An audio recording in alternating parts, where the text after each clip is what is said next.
Well, thank you for coming to the seminar on South Korea approach to problem reconstruction and green development in Global South. Welcome, Professor Park and Dr. Wu to Yonsei State.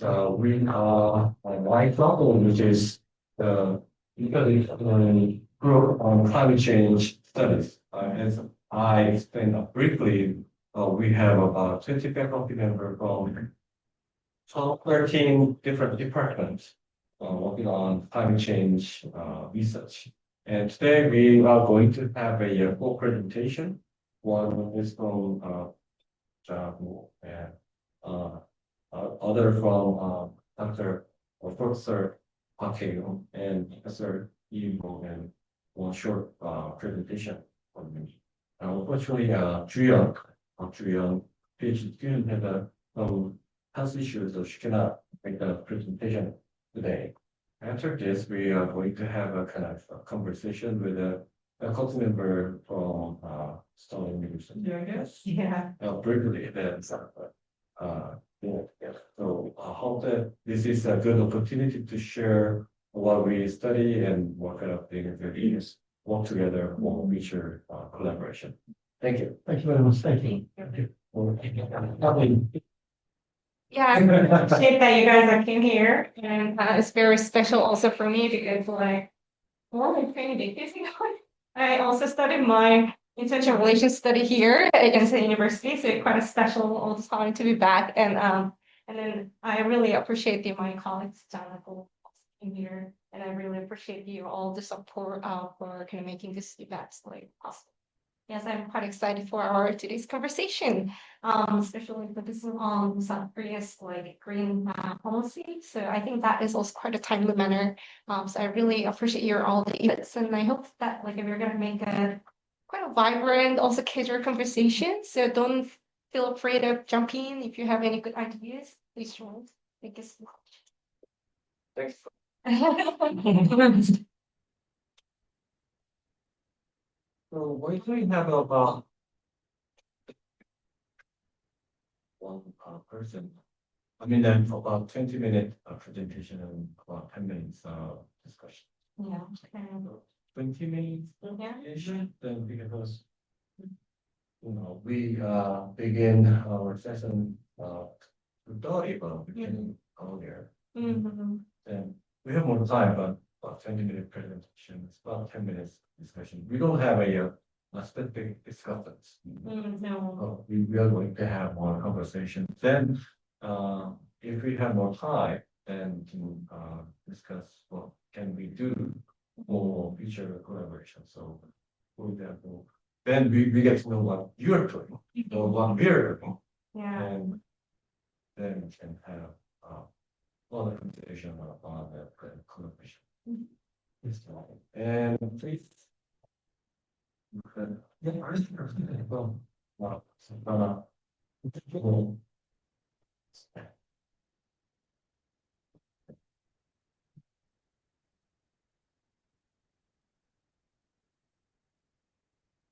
Yes, thank you very much for organizing the event. It's an incredible time to be here. Sorry, I might look a bit tired. I just arrived at the airport 2 hours ago, so I haven't slept last night. So I had to organize my trip and come here. So apologies for any skipping any data or some being a bit too tired. So the paper will focus on South Korea's sustainable reconstruction, specifically in Iraq and the Kurdistan region of Iraq. So I will skip the next slide.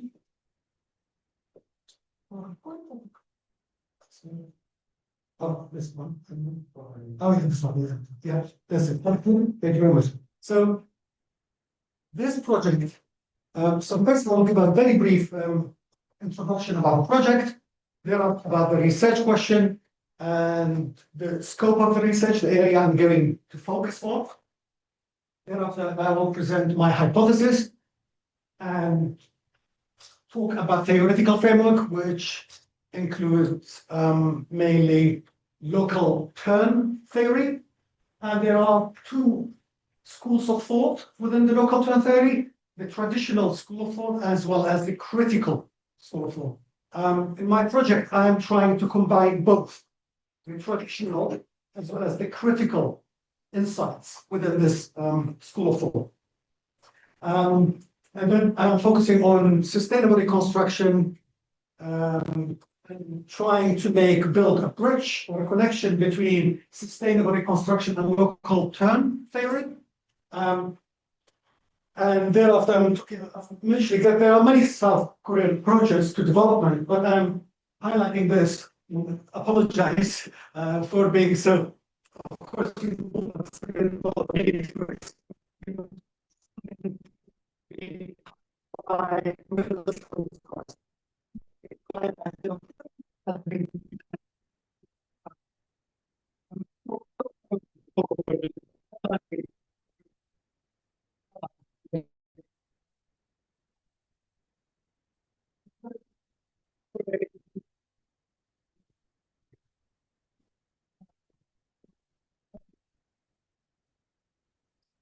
political system in Iraq changed fundamentally after 2003. So before 2003, Iraq had an authoritarian system, and after overthrowing Saddam's regime, the political system changed to weak democracy. I'm calling it weak in my book because the institutions are still vulnerable, weak, corrupt to an extent. So therefore, I'm calling it it's a parliamentary system and a hybrid system, which you have the executive power, the presidency, as well as the parliament.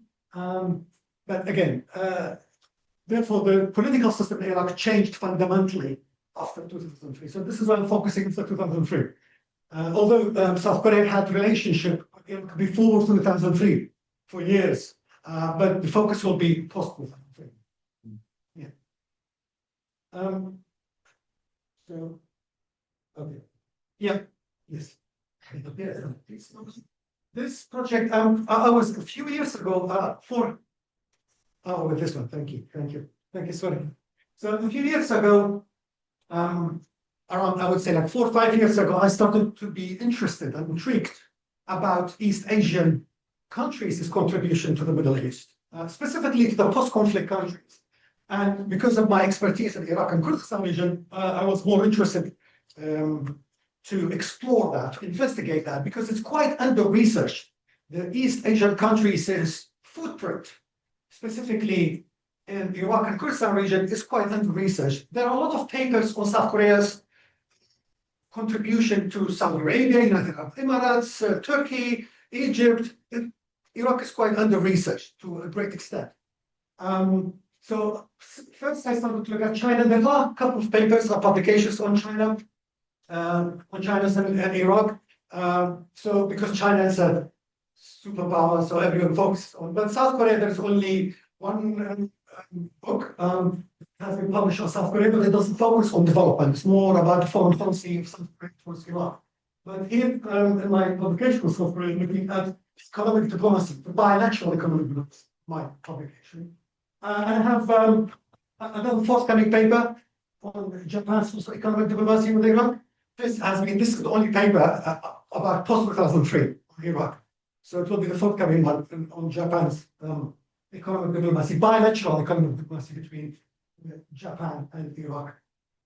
However, this project, this paper, which is a draft, the one I'm presenting now, it will focus on sustainable reconstruction. It will not focus on the bilateral relation, although it will look at it, but more from the prism of sustainable reconstruction. So looking at the projects and other reconstructive initiatives.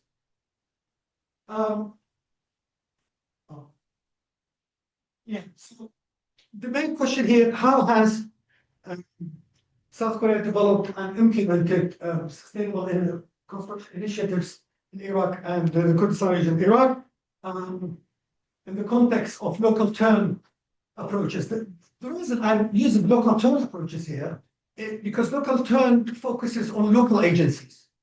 Local agencies means communities, individuals, local businesses. So therefore, I'm trying to look at South Korea's approach from a bottom-up approach rather than top-down.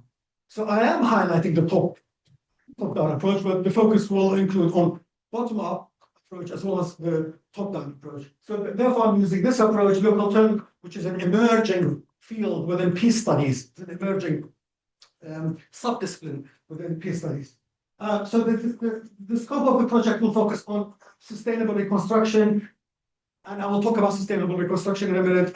It includes many areas. It's quite a lot of areas of it. It includes infrastructure, water supplies, electricity, grid, electricity supplies, transport, education, hospitals, schools, education, human capacity building. It includes many areas, as well as digital and technological development, housing, etc. So it includes many sectors. So in my project, I will narrow down some of these projects. I will focus on a few of those, but I will highlight most of the areas that South Korea has been contributing to, but the focus will narrow down on the major approaches as well as the minor and the middle approaches. So I'll cherry pick some of those approaches. I will not include all of them. I'll cherry pick some approaches, but I wanted to highlight those areas because South Korea has been heavily involved, and there are many billions and billions of dollars projects going on in Iran. And of course, it has been directed by the government, but as well as businesses. So there are many things going on here. So therefore, this will be narrowed down a little bit. So here I'm going to highlight sustainable reconstruction is the framework of the United. The sustainable reconstruction. If you look it up online, there are different themes and definitions and frameworks. However, what I'm doing, I'm only highlighting the United Nations Development Program framework.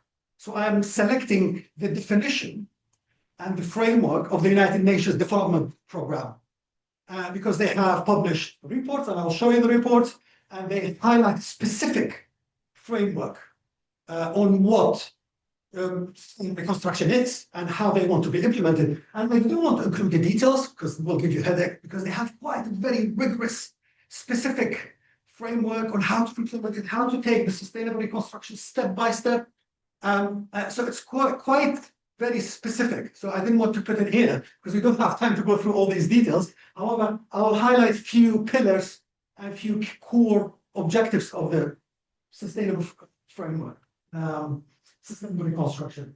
So what I'm relying on, my definition will be the United Nations, because there are other organizations, they also have different definitions and explanations of sustainable reconstruction. But I'm using the UN. And I'm highlighting here the UN Sustainable Development Goals, because the UN Sustainable Development Goals are very important in the UN objectives and how they achieve their goals. So therefore, there is an overlap and a connection between the UN Sustainable Framework for Sustainable Reconstruction Framework, as well as the goals. Although the connection is not clear cut, but they are different, the sustainable goals are different than the framework, but there are connections between both. Therefore, they are different from each other, but the framework tries to achieve the Sustainable Development Goals. So this is what they are trying to achieve at the end. The final objective is achieving the UN Sustainable Goal. So the framework tries to achieve the UN Sustainable Goals. So the UN Sustainable Goal will be the goal, trying to achieve it. So methodology, this is quite a lot of things going on here. So I will look at official documents. I did that for my previous article for the economic diplomacy, bilateral economic diplomacy between Iraq and South Korea. So I'm a little bit familiar, not very much, a little bit familiar with some of the resources. However, I'm using here more databases, more resources, and it will include qualitative and quantitative resources. So they are governmental. South Korea, similar to Japan, by the way, they're quite transparent in their data, so that you can find lots of databases online. So I was able to find for my previous article and for this project, I was able to find the databases quite a lot. And I like the fact that you can filter the databases. So this is quite useful. I noticed that in Japan as well, they have quite a lot of databases where you can filter and look at specific dates. Even you can look at specific items, specific products when they are having contributed. So that will be one of the methodological approaches where I'm going to use databases. But I'm going also to use, I'm planning also to have carry out interviews with diplomats, individuals who are involved in the project. I used that for my previous book on Iraq's foreign policy post 2003. I interviewed many diplomats, including the former president of Iraq, the former foreign minister of Iraq. So I interviewed all the key figures. So I can get the access to them. So I have that previous connection. So I'm using some of the interviews to get more updated data regarding this, regarding those agreements that have been done between Iraq and South Korea. So, and very interesting thing, the South Korea's social media platforms are also very active. The diplomatic foreign affairs are very active. So on their Facebook, Instagram, Twitter, they literally every day post things.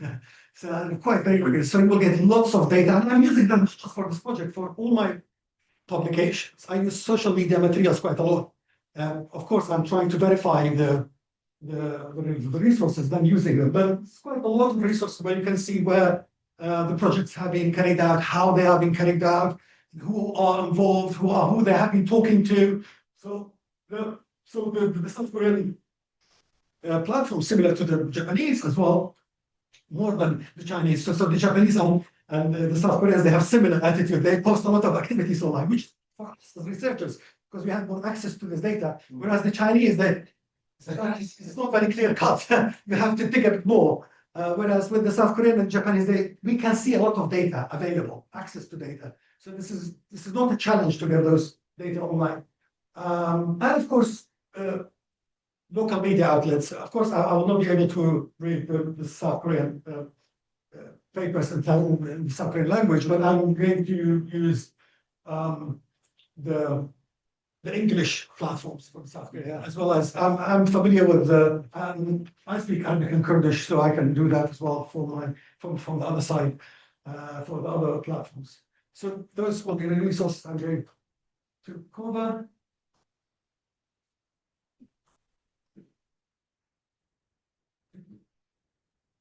Okay, no, second, I'm good. That's sorry.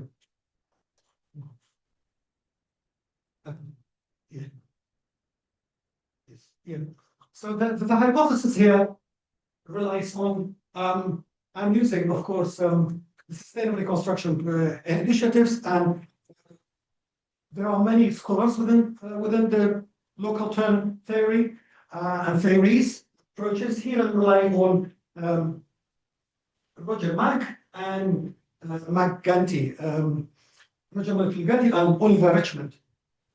So those two scholars, the reason I selected those two scholars because they are more critical in their local term approach rather than traditional. By the way, Roger McGanty, initially he was traditional, So he initially had the traditional approach. So he shifted in the 2000s to be more critical. So he modified his approach from traditional to critical. So therefore I selected him.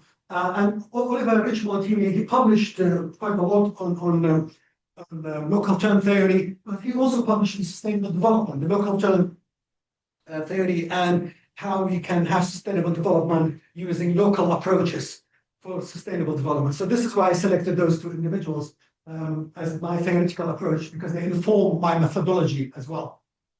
So the hypothesis is a quite primitive one. So we can't ignore the fact that there is a top-down approach. So the hypothesis, South Korea has a top-down approach to sustainable reconstruction in Iraq and Kurdistan. However, there is also a bottom-up approach. So a top-down approach that exists, but there are also a bottom approach where they underline the fact that local agency and involvement of local governments, local communities, individuals, local leadership. So basically in their initiatives and projects, they include local actors and their involvement. And you can see that in all their statements and publications when they carry out their project.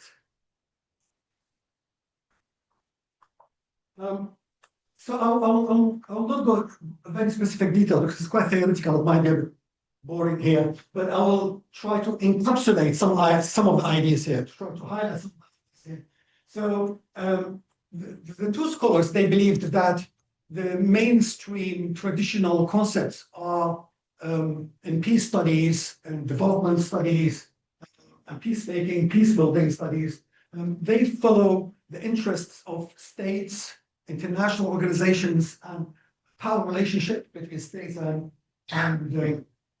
non-state actors and international organizations. So they focus on those aspects from the mainstream concepts and theories. However, they try to follow their own non-state centric. So they believe the mainstream theories within peace studies are state centric. So they are trying to develop a non-state centric approach. What does it mean? It means including local actors, local agencies, giving ownership to the local agency, but as well as not just the local communities, not just local communities. What they are trying to do is highlighting justice, equality, and also they are also highlighting the fact the local agency might not be the right actor, so we have to be careful who we are including, because they might be elites there who are dominating the local agency, and they might exploit the local agency's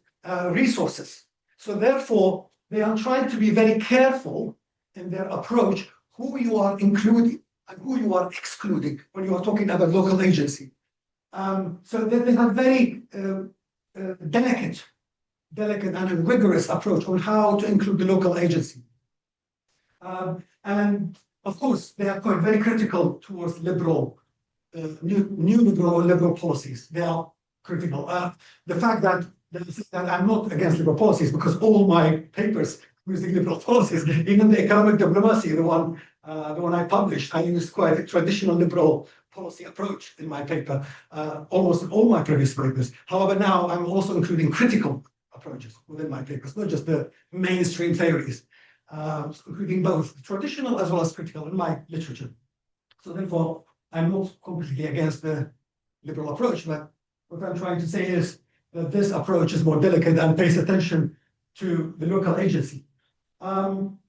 So these scholars, they are frustrated by like many other scholars within the mainstream schools, they are frustrated by the peace building theories, that they are not highlighting the shortcoming and the setbacks of the international community in addressing some of the disasters and conflicts across the world. Although they highlight the fact there have been many successes by the UN after the 1990s, however, recently, over the last decade or so, there have been many setbacks. So they're trying to say the new liberal approach is not the only solution.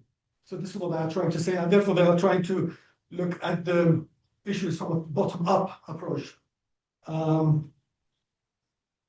Yes. So this is the early local term theory. So the early local term theory is the traditional liberal approach. So the early one is a traditional liberal approach that tries to address, they try to be more inclusive, but it doesn't challenge the new liberal approach. So try to improve the new liberal approach. And in other words, try to complement the new liberal approach, but it doesn't reject the new liberal approach. So the same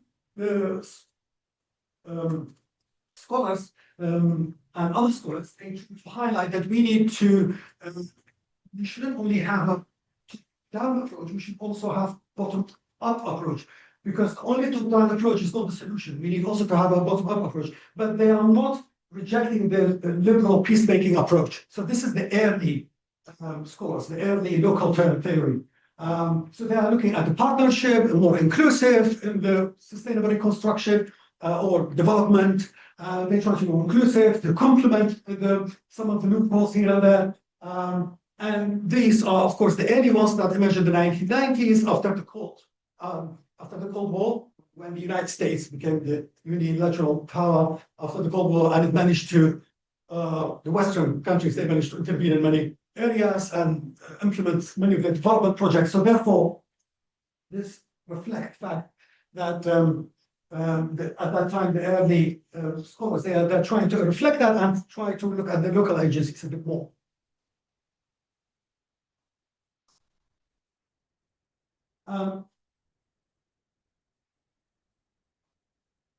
Yeah, so when we look at the critical local term scholars, those are they emerged after the 2000s, or in the middle of the 2000s emerged.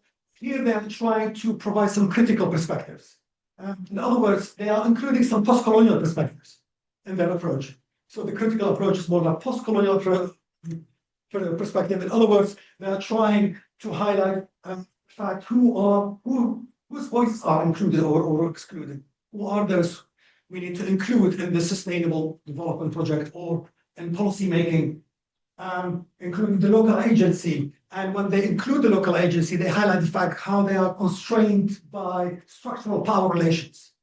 So they are also highlighting that. And they also developed a notion, which is called the notion of critical localism. So when they are including the local, they are viewing the local agency with critical perspective.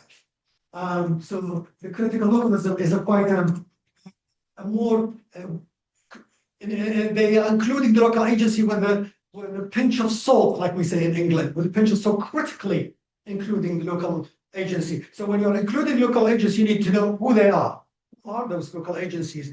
Are they genuinely contributing to the development of that state? Who should we include? Who should we include? So highlighting the fact that when you include those factors, we need to be more critical.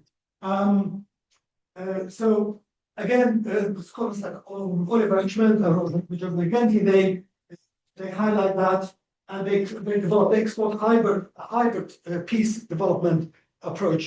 So they also highlight the fact focuses on everyday experiences of individuals, which will include the daily lives of individuals. So when we include local agencies, we need to take into account their actions, their everyday life, what they are doing, what they are purchasing, what they are the livelihood of the individuals, how they are living. So to be more inclusive, but in a genuine way. But also they are trying to highlight also dismantling the Eurocentric approach towards the global South.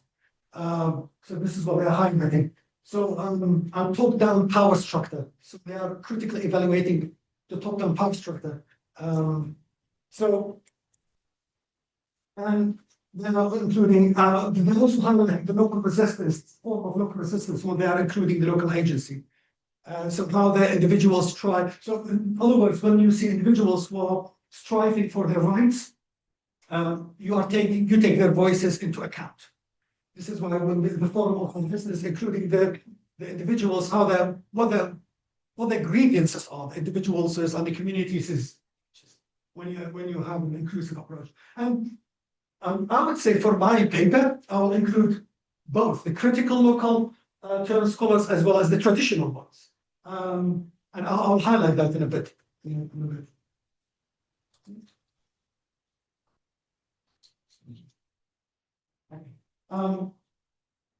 So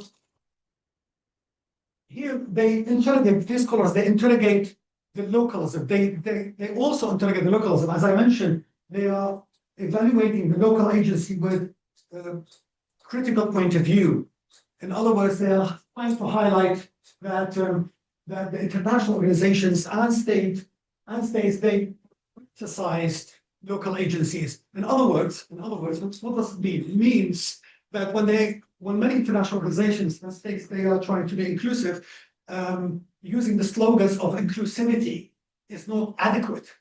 You need to be, as I mentioned earlier, including when you include the local agency, we need to know who those actors are and how we are including them, and whose voices are included, and who has the power.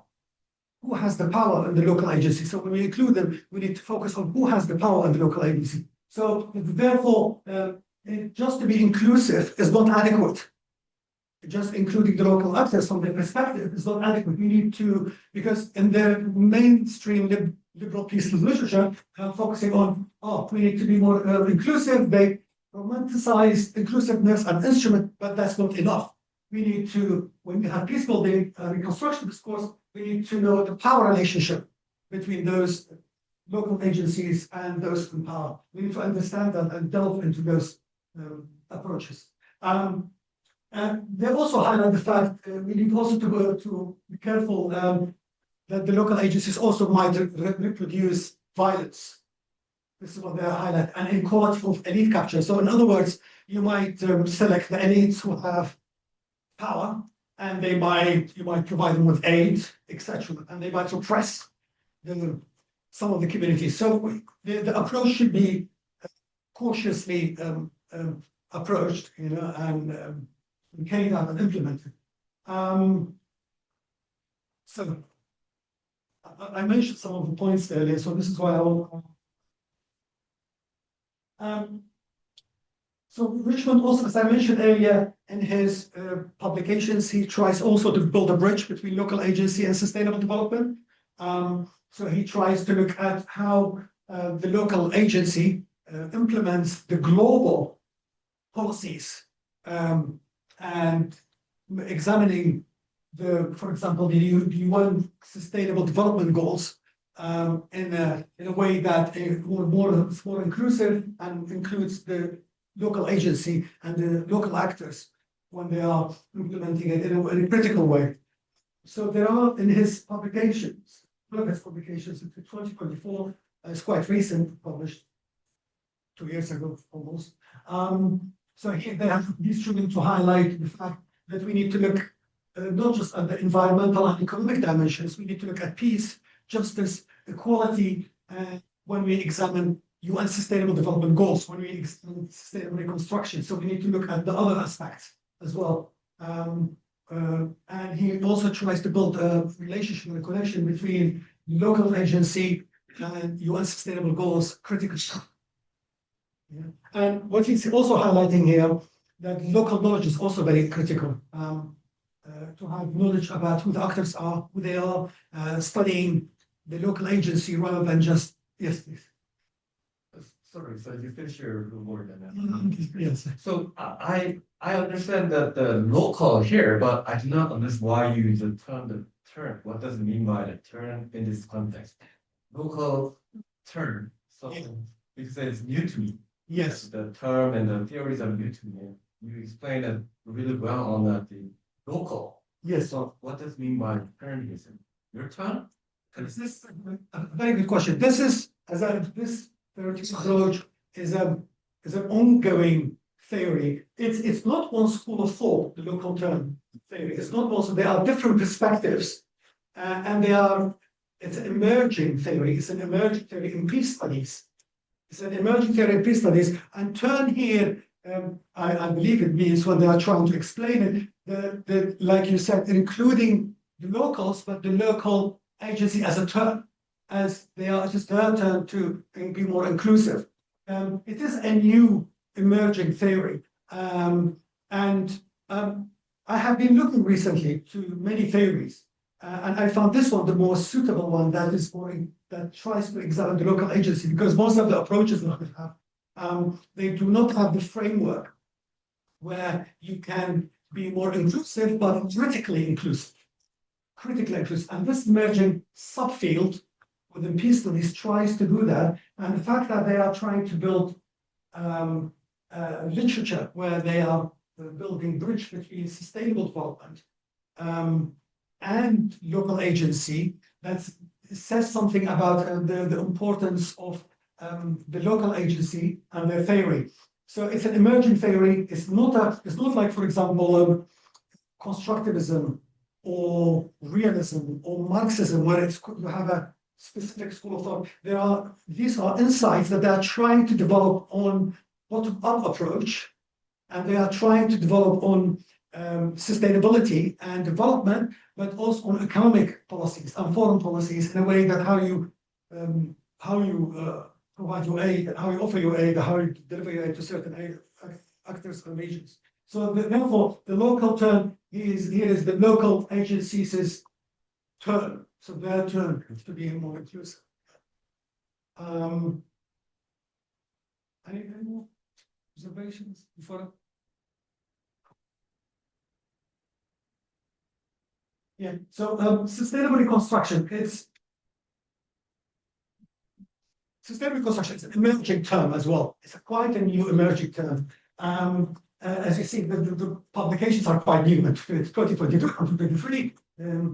So even my students, I introduced this term to one of my courses, to my master courses. The students came to me and said, I found only 3-4 papers. I said, it's fine. It's a new emerging term. It's a new area that is still scholars they are trying to contribute to. There are a few papers from a couple of papers from Ukraine, one paper in Syria, and other papers that there are more papers that they're trying to focus on post-disaster situations, and there are fewer papers that look at post-conflict regions. However, as I mentioned, the project approach relies on the definitions and interpretations of the United Nations Development Program. Reports and papers and frameworks.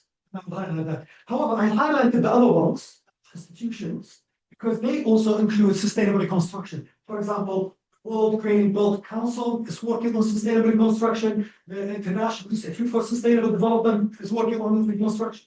The Red Cross is also working on reconstruction, but they have different frameworks. I'm not using the other frameworks, but I'm highlighting it here for you to know that there are other people, organizations, international organizations and institutions that are working on this term. But I'm not looking at those frameworks, more specifically the United Nations frameworks, because I believe the United Nations framework has more specific, rigorous framework. Over here, I'm just highlighting 3 pillars, but when you look at the report, it's quite very, very, very long reports. They have specific frameworks and specific criteria, what to include, what to do after every single stage. So I found it fascinating, and I need to study that report even more rigorously because I'm just starting with that project. So it's just this is my initial stage. So this is why I'm relying on the United Nations framework. So this is one of the reports, the Sustainable Reconstruction.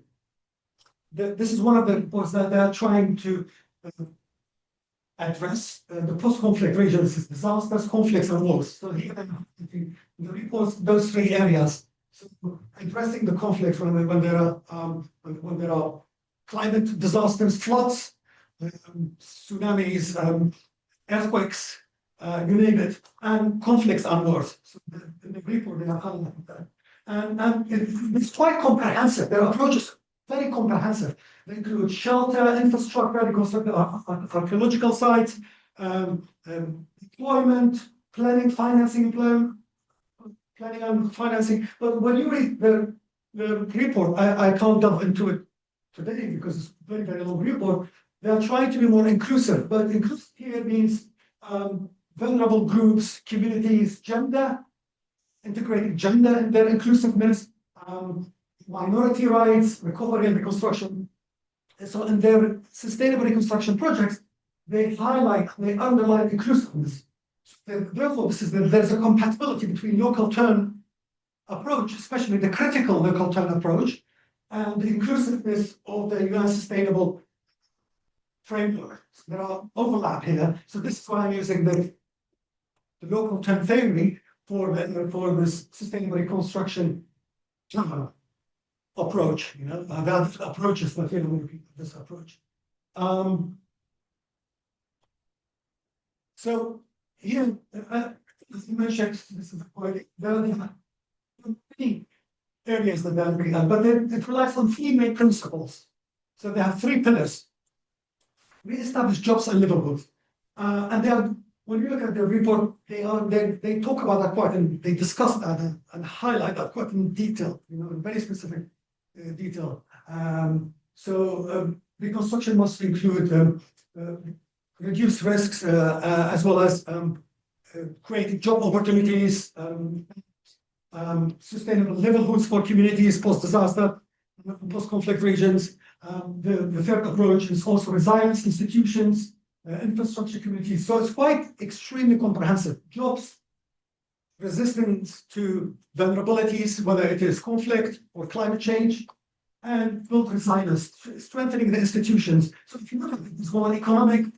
The first one is more economic, if you try to categorize it. The second one is infrastructure, and if you look at the third one, you could say more political, because it has political elements. Strengthening institutions, quite governance, more political sense. It's quite comprehensive, their approach.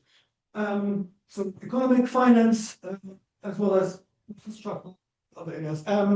So those are the three pillars. However, the report itself, if you go through the report, they highlight the fact how every pillar should be implemented and executed and followed up. So extremely rigorous in their approach and their report. And it includes very specific details on how these approaches should be implemented and followed up. So it's an interesting paper report read. And they have two reports by the way, in 2023 and in 2021.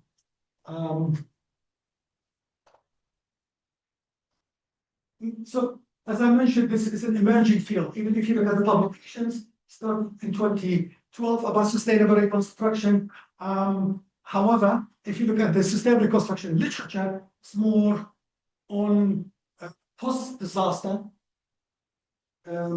regions, areas, cities, and fewer publications that focus on post-conflict. And this is why it's interesting to me, because I like to contribute to the literature in a way that it will highlight the fact because my area is more about post-conflict, which is my expertise. So I found it more interesting to focus on the post-conflict and contribute to the post-conflict literature rather than focusing on the post-disaster literature. So therefore, I highlighted only the post-conflict relevant literature here. One of them is focused on Ukraine, and the sustainable reconstruction could not be achieved unless you have proper governance and governance and building smart cities, resilient cities, and resilient governance. Of course, in the article they talk about that. And there are a couple of papers on Syria, sustainable reconstruction. Here they are highlighting how you can achieve those goals, but they believe that in Syria will be extremely difficult to achieve these goals because Syria does not have the infrastructure or the ability or the green technologies in order to address that. So that they're trying to highlight the fact that Syria will not be able to address sustainable reconstruction. They will not be able to achieve it. So here, collectively, if you look at the publications, so they are trying to include sustainable reconstruction as the material manifestation of the local term. So here, as you can see, they look at the material aspects, those articles. Although the first one is more political, like governance, the other ones, they are looking at the material aspects of technical restoration of the communities, so they are of the environment. And at the same time, they are trying also to build how we can build that in a way that addresses the agency or the local communities in the post-conflict regions. So this is the very short summary of those qualifications. So I'm trying to, as I said, it's a primitive voice, to develop the idea a bit more. The Roger and Oliver Richmond, when they examine local, when they examine sustainable reconstruction, they are quite skeptical when they examine sustainable reconstruction. However,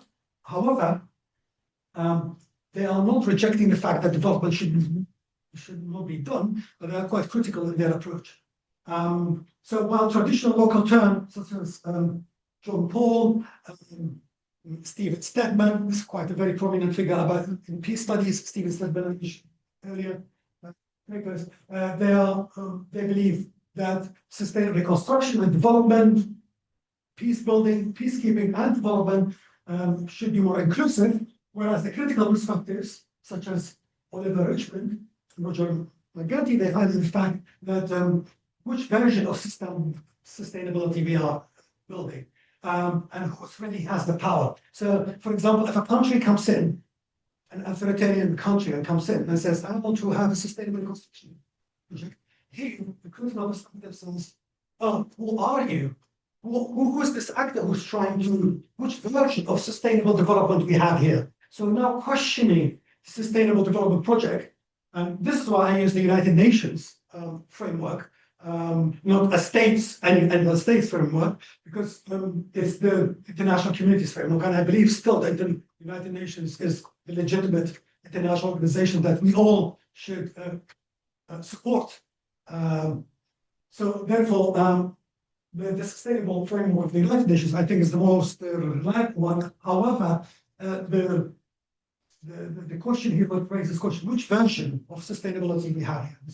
So being more skeptical about the version of sustainability. This approach, the last questions approach, and my approach as well, I would say, although I use a critical local alternative theory, but I do not reject the mainstream critical approach. I'll try to include the merits. So the positives, the merits of the traditional, but include more critical aspects. The main approach will be more critical. But the purpose of this project is not to reject the neoliberal approach. The purpose is to be more inclusive. So I will try to be. Oh, of course, you know better than me about that, so I will not talk about that in detail. So this has been mentioned, the South Korean approach. Someone or don't, apologies if I did not pronounce the name correctly. So in the literature, lots of papers, publications on this development approach, quite plenty. So I didn't have time to read every single one because there are so many of them. Just go through some of them. I'll highlight a few here. They talk about the development game and how the trigger of self-help approach, spirit and approach, and it's called the New Village approach, the New Village development approach. And here, as you can see, there is a United Nations development report that highlights this approach. So it's even the United Nations also appreciates and applauds this approach. As you can see, this is the report of the United Nations, the Summit Initiative toward Inclusive and Sustainable Economies Implementation Guide. So even the United Nations supports this approach. So this is why I couldn't ignore it. I couldn't ignore that, but I have to include it here, at least as a side insight, an additional insight to include in this discussion.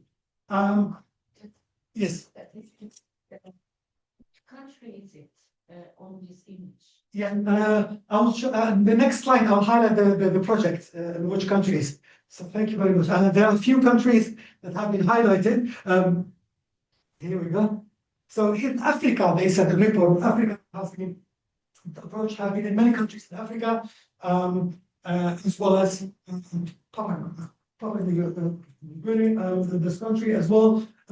So here you have images of the projects where it has been implemented. This is Foreign Affairs in Myanmar. Of the Republic of Korea attends a summit where they include many of the global South countries. Here is also an image of local government in Africa, as well as many countries in Africa that have involved Papua New Guinea as well.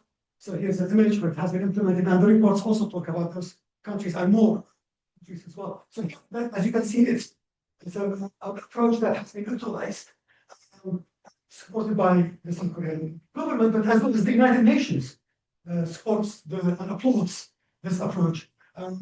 And here, as you can see, the link is from a MOVA, Ministry of Foreign Affairs, South Korean Foreign Affairs. Here you can see as well. So when I started to do my research, so I stumbled on this paper. And said, oh, that's interesting, and I should include it in the paper in my discussion. But the academics, they are trying.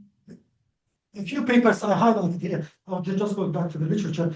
A few papers I highlighted here, they're trying to be more, for example, the Zhuo and Choi and Ki, they are quite, they believe that the project has been successful to a great extent, and managed to be fruitful. However, you have critics here, I listed a few of them at the bottom. They are highlighting that they're quite critical towards the approach. And we try to summarize their criticism. So they're trying to highlight is South Korea supporting local agency or just replacing Western model with similar module or similar framework. So this is what the literature here tries to highlight.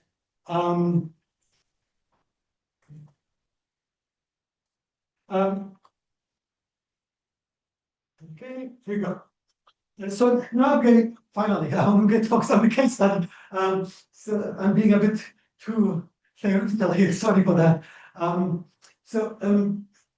This is from my paper that I looked at bilateral economic diplomacy as well as the relationship between South Korea. So this is why you see I did that a bit of research, but I'm not going to give you a headache about it, sorry for that. But the thing is, the South Korea has been perceived quite extremely positively by the Middle Eastern countries, including Iraq, but has been very perceived positively. And in my research over the last 2 years, I noticed that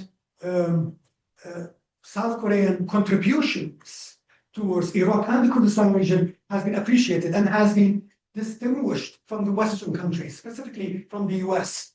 So it has been received very positively, and there are no criticisms by the Iraqis or the Kurds. Actually, they applaud and they appreciate the South Koreans' contribution because for many reasons, because their contribution was humanitarian to the post-2003, was humanitarian, and they focused more on building the infrastructure, building the capacity, local capacity, trying to improve the capacities of individuals, building vocational trainings, etc. So they have been involved very heavily in building, rebuilding Iraq and Kurdistan region. And to be honest, from my research and what I saw in the videos, even YouTube videos, not just literature, in YouTube videos, I saw that it was a bottom-up approach where what South Korea, they approached the communities, individuals, families, even children. They even approached the children and they tried to give them training. So it was received very positively, and they were not engaged in any combat missions. So the first year was for 1 year. The South Korea decided to move to the north, Kurdistan region, which is quite safe. So Kurdistan region moved to Erbil, and as you know, Kurdistan region did not experience any combat. And in my article, I talk about that in detail, the experience of South Korea, how it was experienced in Iraq, and South Korea was very reluctant to be involved. There was quite a lot of opposition by the people and some parts of the government, but eventually they took part because of the America's put tacit pressure, and of course with the North Korean situation. So in my article, I'm talking about all of that, all these political international relation aspect, but I'm not going to talk. What I'm trying to do in this project, highlight the sustainable reconstruction projects. But I'm not going to repeat what I said in my previous article. But this is a bit of a context here, the context focusing on the sustainable reconstruction project that South Korea has been contributing to. This is also to give you an example. South Korea, this is the Kurdistan region of Iraq. The Kurdistan region of Iraq, you might know, is a de facto state. It's like Taiwan, the Kurdistan region. So it was not involved in, there was no military operations in the Kurdistan region of Iraq. It's a de facto state. It's a state within state. The Kurds, some of you know, is a de facto state, and therefore South Korea, after 1 year, they said we want to go to Kurdistan. It's the same country. We want to go to Kurdistan. We don't want to stay in this combat place of the region. So it was safe, and prosperous, and quite developed compared to the rest of Iraq, and safe and secure. So when they moved there, the relationship thrived significantly. So if you look at the government's website and the social media outlets, you will see lots of projects, many bottom-up projects, top-down projects, ongoing projects. They even developed the digital system of the state, the digital system, how to develop the digital system for all the public services. So the involvement is quite significant. Businesses and governments, but there is one hurdle I'll talk about it at the end, because South Korea, I believe they banned Koreans to visit Iraq. Unfortunately, this was applied to Kurdistan region as well, because it's one country, because Kurdistan region is not recognized as a de facto state. It's recognized as a regional government, but it's not a sovereign state. Sovereign. So here you can see they are trying to train many of the employees, the Kurdistan regional government employees, on many aspects of the governmental issues. Okay, here we go. So again, here you can see these are just samples. There are many projects that have been involved in. Here the digital system development, procurement system, building schools and sophisticated schools. Here you can see that mega projects that South Korea has been involved in, mega projects, which include the water injection. This is the first ever historically seawater treatment project plant in Iraq, the first in Iraq. So it's a huge milestone because Iraq is facing significant drought. This sea treatment plant, it will contribute significantly to the and also have Hyundai engineering and machine company involving it, but this will contribute to sustainability of Iraq significantly. So this project will have initial capacity to treat 5 million barrels of seawater per day. So it's a huge milestone for Iraq.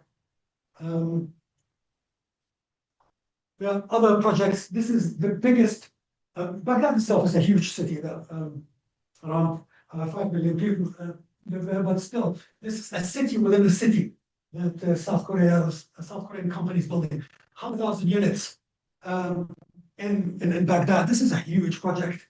This is the biggest urban project in Iraq, and it's done by South Korea. It's a big, but here the local term comes because it employs more than 500,000 people. It's a huge number. However, the data does not show the percentage of who's local.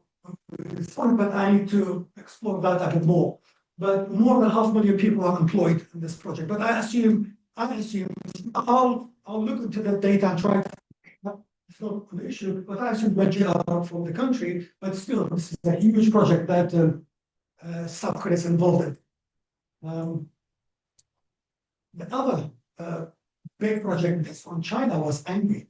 That was project because China wanted to build the port is Al-Fao port. This would be one of the biggest ports in the world. And China, I talked about my previous article, not the one that South Korea, but China actually complained because the project was given to South Korea and to China. And China has a close relationship with Iran. But even some of the Chinese supporters protested. A few people actually asked them to do that, to protest. Why was given this China not to project? It was very so great because this project is part of the BRI, apparently, the Belt and Road initiatives, but it was the contract was given to South Korea. Going forward, it will also compete with Kuwait's port. It's literally a few miles away from it.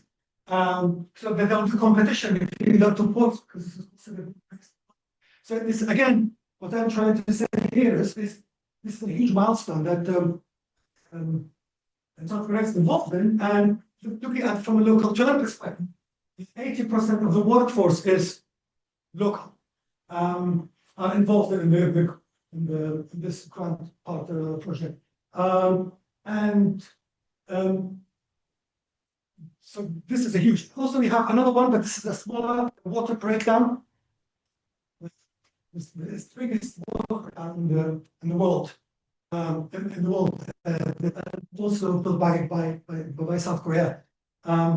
So as you can see, there are many huge projects that South Korea has been involved in. So some takeaways here, some takeaways. As I mentioned, there are a few scholars, a few observers. They try to highlight that these projects, South Korea's project has been an extension or part of the previous youth village development project. However, as my purpose, my project is not to reject or confirm or highlight that, but I'm just mentioning out here, so I cannot ignore it. But the purpose of the project is to examine these medium-sized and mega projects from for the Iraqis and the from sustainable reconstruction framework projects and build the fact whether these projects have been followed up with United Nations Sustainable Reconstruction Framework. So this is what I'm trying to confirm and to do more research about it, whether it has been carried out in that sense, in that respect. Is also a local approach. So it's whether the local agency has been included within those approaches. But according to my initial research, as well as the research I have done previously from my previous paper, there are elements of local assumptions or ideas where local individuals have been included within these projects. For example, prioritizing local communities, meaningful inclusiveness and participation, and responsive to local needs. So that's some initial takeaways. Any questions? Thank you. Okay. I usually stick to manage the time for Sorry presentation. for taking. However, I understand that you took a 15 hours or 16 hours, so it's better to provide a more chance for you to present what you're doing. So I didn't manage the time that strict way. However, anyway, so if you have any questions or comments, please feel free to do that. Let me try. Few comments to the question. First, this is a very interesting project. I used to work for an institution called the KDI School of Public Policy and Management before coming here. Yeah. And we had many students coming from Iraq, specifically from the Erbil and Sorry. Kurdistan. Yeah. I thought it may be interesting to also, if you are interested in like these specifically Korea and Kurdistan relationship, there were many graduate students who are pursuing their studies related to that particular topic area. Yes. It may be useful to connect with them and convert. It's not too difficult to understand. Yeah. The other thought I had was about the smell or the new village. There was a very interesting paper in Journal of Development Economics, I think back in 2019. Yes. Which looked at where the female dome were the most successful. One of the things that they find is that on top of all the competition and everything, they look at social capital, especially in relation to sort of family plan networks. Yes. And I think that might have very much close connection to how you're trying to develop this connection between Samoa and sort of like local church thing within and so on. So that might be a useful reference. Is yeah. I don't know, 2019. Yes. And then Take a note of that. Yes. Yeah. and then I just on the last sort of like question on the last note. So I understand the importance of thinking about local agency, local turn, and how to think more critically about how to involve what kind of people with and so on. But along the way, I was keep on thinking like, how do you actually do it? How do you actually identify the people who are going to use versus not? Because I'm sort of thinking about these discussions or debates back in like, say, late 1990s and 2000s when Wallback was talking about community-driven developments, projects, or say, constituency development funds in different places. And there, always people were talking about like, how do you identify the right people to have that bottom-up process? And we're going through this sort of cycle like every decade or so. Yeah. Thinking about like we need to find the right people, where else we get all these perks, you do local elites are going to sort of like tap into all of that. So the rhetoric and the call is one thing, but how do you actually on the ground try to identify and try to engage with these people? And I'm not really sure as to like whether we have seen any sort of actual tangible developments along that line, and I just wanted to make your brain on it.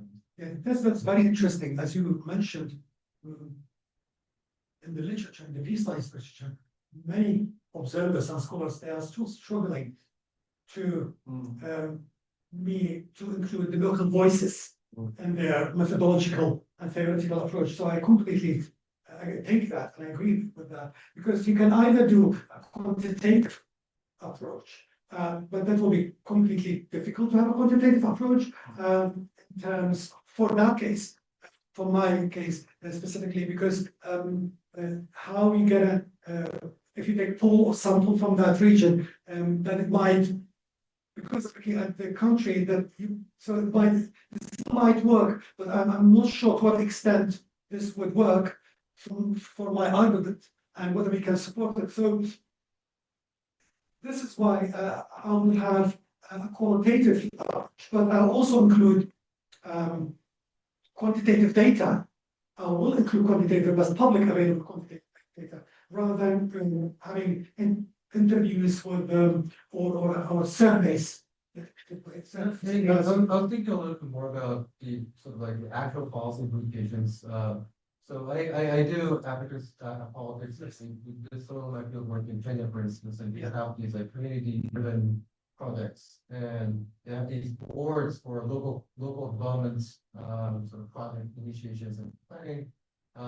With broadly sort of like the conceptual background of like involved in bottom force and all of these thoughts in the background, and you end up in these boards, say like the childhood friend of the local MP and his aunt and like his nephew, and like, they build a bridge that goes to their like like the land that their like has kind of like how are we actually going to, when people do have that power, right, and they don't really know, there's like this seem to whichever like know and don't know.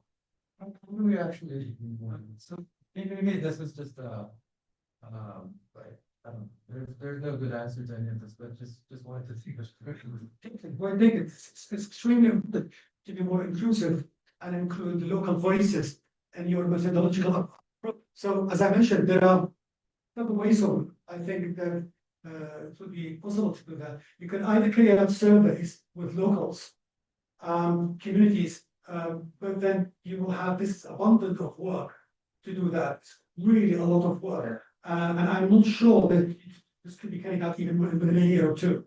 The cost and benefits, right? Most of those, yeah. So the surveys would be possible, but have a sample for a region.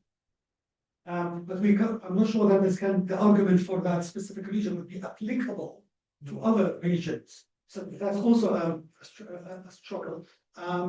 So the local agency, it would be, I would, for example, I said that in my methodological approach, I might work on that, include more community leaders, tribal leaders, community leaders, and have more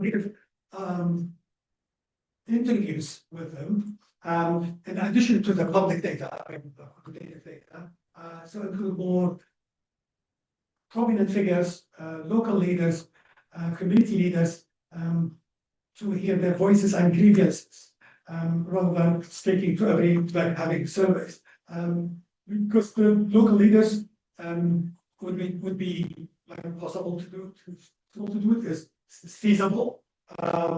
I gathered quite a few papers where I have interviewed local leaders, tribal leaders, community leaders, head of schools, head of departments, colleges, so they are working on those aspects. So the qualitative approach might work, and the quantitative would be also very useful. I could do that.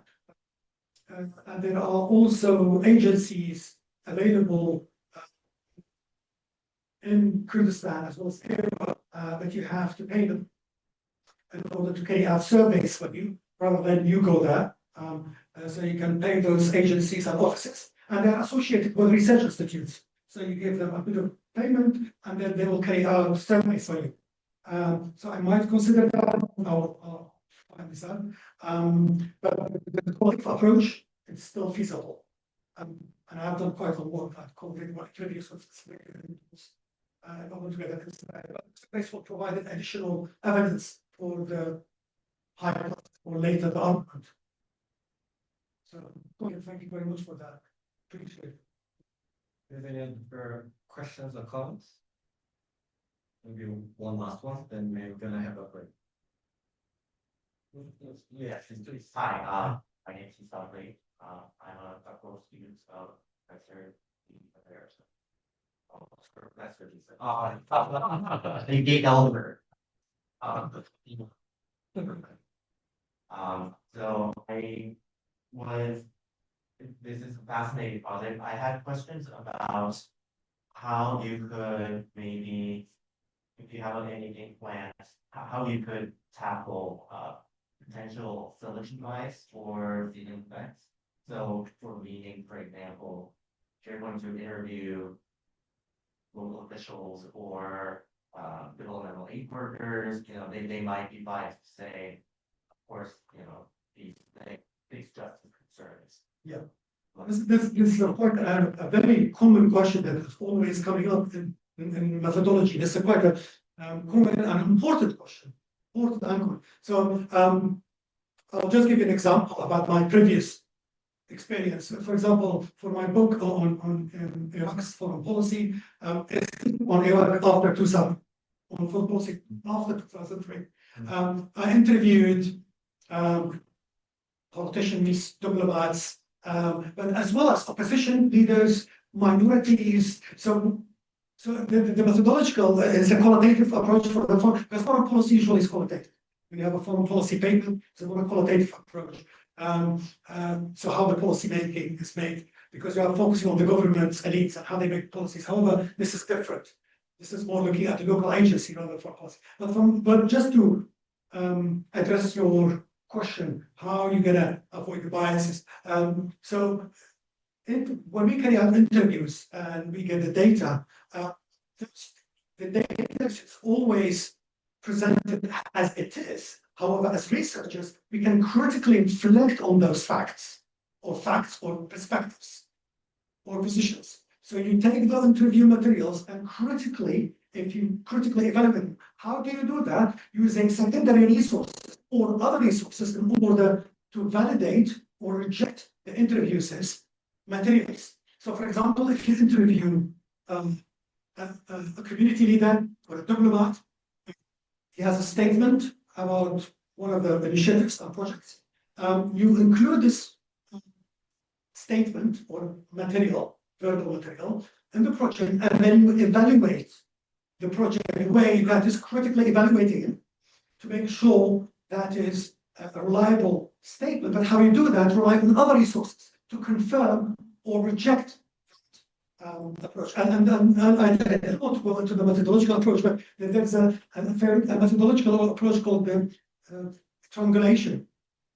Probably you have heard about triangulation, where you use, for example, interview materials, secondary materials, or even surveys in order to confirm the data, whether the data is correct or not. So for example, when you present a government official or community leader's perspective, it will be their perspectives. And my argument, is to stay where it is, and then you can use that in a way that it will not shape my argument. So the interview materials will not shape our argument, but it will contribute to the study. And my argument would be based on different perspectives, not just interviews. Some last question from. Yes, yes, that we come to thank you very much for your presentation in general. And also, you mentioned this criticism regarding the new village movement Yes, in particular. I really appreciate. Because we know this is nowadays globally very much appreciated, yes, especially in African countries. yes, And but we know kind of side effects under this authoritarian regime and all these violation of human rights, etc. yes, And of course, the good practice could be used and adopted more constructively in other countries. yes, But we want to highlight this kind of side effects. yes, And nowadays, I wonder whether you know the case of Paul Kagame Yeah. in Rwanda. yes, And because he would like to imitate exactly the same pattern of Kagame. Yeah. And that he wants to promote a new village movement in African countries. Yeah. But what he calls nowadays regarding all these natural materials and here Congo, etc. So we really are afraid these kind of things should be also considered. That's just crazy or the one size this Yeah. village, but so thank you for considering. yeah, thank you. Thank you. Appreciate it. So I heard that you're heading to Japan tomorrow. Yes. And also you have another research for Workshop, yeah. Yeah. Japan as well. So I think that it's good. It'll be good to have a comparative studies on Japan and Korea in terms of Yeah, reconstructions as well. And also maybe good to have making a link between the large infrastructure construction like port yeah, and local participation, because it's mostly, that big, large scale, urban reconstructions of port, those kind of decisions are made by top down members rather than the bottom up like local church. So yes, maybe if you make a good link between that, that'll be Yeah. really great. So it's not the question is a comment, so why don't we have a kind of 10-minute break? Thank you very much.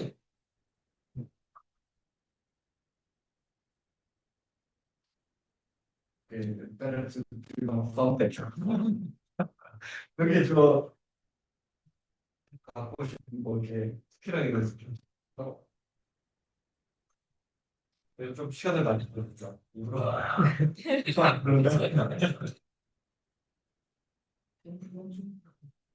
네.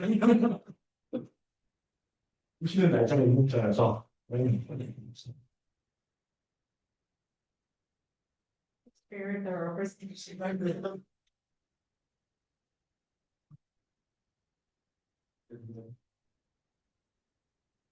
화장실.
We have more time. Do you have a Zoom meeting with your colleagues? Yeah, Are they going to join at 5? at 5, yeah. Okay, so, then we have more time, I guess. Okay, but, yeah. 20 to 30. But definitely my presentations would show that I'm going Okay, to start, okay, I good. can say, Yes. yeah, but my time stop. So how I can, let's switch the, 저 클래커나 쪽에 키보드나 둘 중에 편하신 거 있으시면 네. 그 저쪽으로 이렇게 포인트를 하시고 하십니다. 할까요? 어떻게 잠깐 이렇게 하면 돼요? 그러니까 더 포인트라서 이게 이걸 넣었어.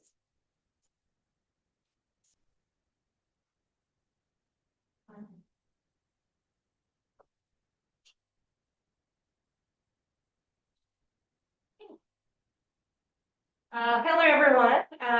Thanks for coming here. And my name is Heo Park. I'm an assistant professor at the University of Seoul. So today's topic is South Korea's critical minerals diplomacy towards the global south. And I wanted to add one more question. Is this the green and just partnerships for energy transition? So for the last couple of years, I have studied the transnational critical mineral governance.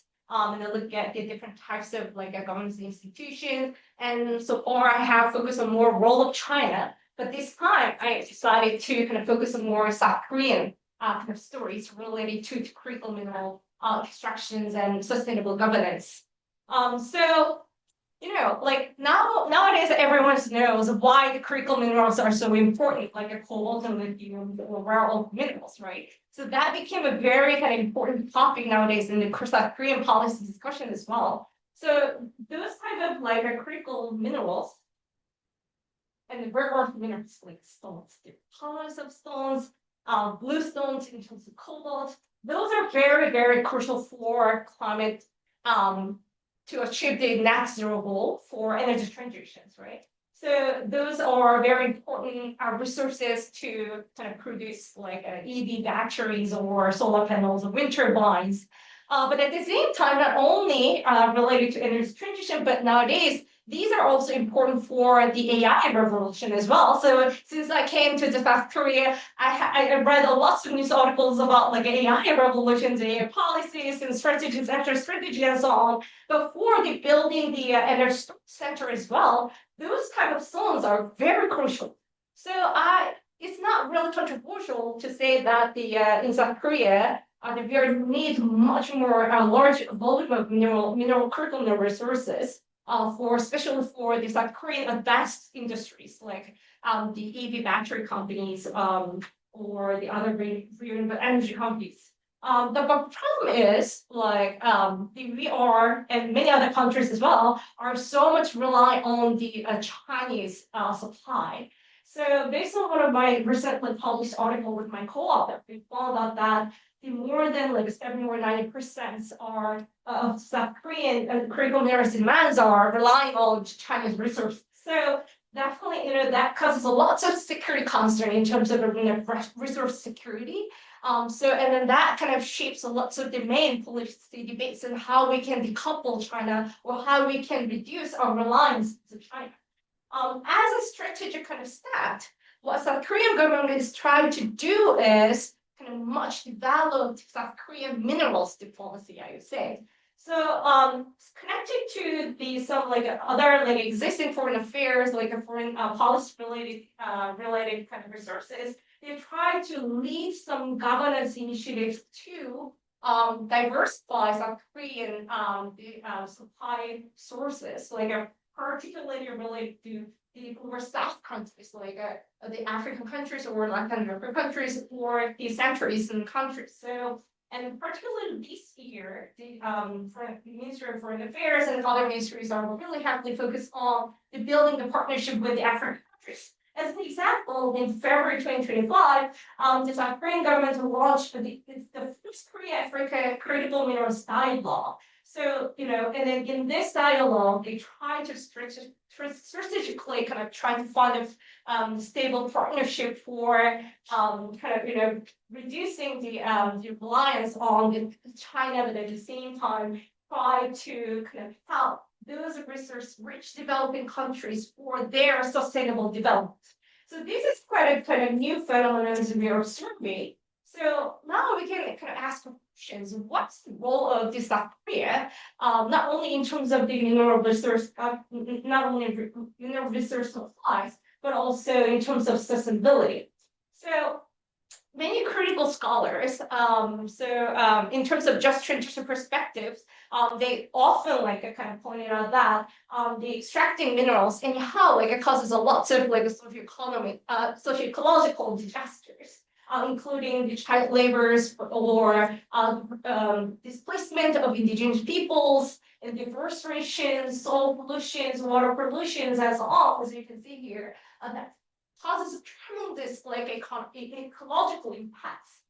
So many critical scholars and critical geographers mentioned that this type of new partnership functions as a new imperial type of a relationship based on the very structurally kind of determined the hegemonic the relationship between global North and South countries. So I wanted to ask about this question: that is this kind of South Korea's new approach is kind of new land grabbing, or is it actually for just traditions, for all the recognizing the value of justice and equity in the global countries? And also, in this South Korean critical mineral diplomacies, not only government actors matters, but also, as you can see here, the private actors' roles are increasing. So, for instance, this kind of photo shows that events for celebrating Lahenga Graphite project in Tanzania, which is a part of the mineral security partnership led by the U.S. So definitely this is a part of a national security type of policies led by U.S., but also with the other U.S. alliances. However, the Costco also took a very by buying the shares of BlackRock Mining, which is one of the Australian mining companies. So based on these kind of new type of partnerships, Costco became the key kind of main actors in this graphite project in Tanzania. So that's why I think it's very important to raise a questions: is Costco or responsible actors of actually for pursuing just transitions in terms of the equity and the ultimate the climate goals and for the local natures and the communities. Okay, so that is kind of my main topic and today, and also my new project that I also want to explore. So what's the current status of South Korea's minerals diplomacy? So it's a kind of different sketchy and overview type of thing, and also particularly in the context of environmental power or leadership. So South Korea started launching and initiating the mineral diplomacy, but I wanted to also show the connections with the green aspects. Is really sustainable kind of mineral diplomacy or not? I think this is quite important questions in terms of the accountability of South Korea as well, regarding all the unexpected the ecological and the social kind of damages in the mining sites. So this talk is going to be conveyed based on one of my kind of newly published articles of this securing critical mineral supplies in the context of minerals for countries. However, I will more focus on the green aspects extended from this kind of article. So it's not about a kind of fancy research presentations. Rather, kind of my goal here is to kind of make overviews and make a brief sketch. So based on that, and with you guys some new research agendas for policy implications. So that's the main goals in today's the presentations. So for the answering to the questions and for kind of a very rough analysis,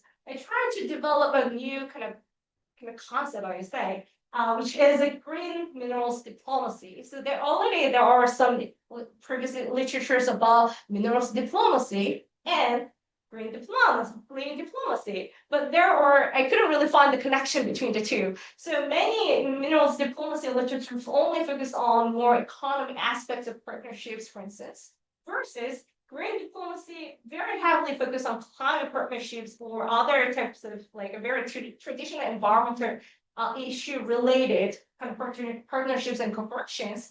So that's why I wanted to develop this kind of new concept for minerals diplomacy.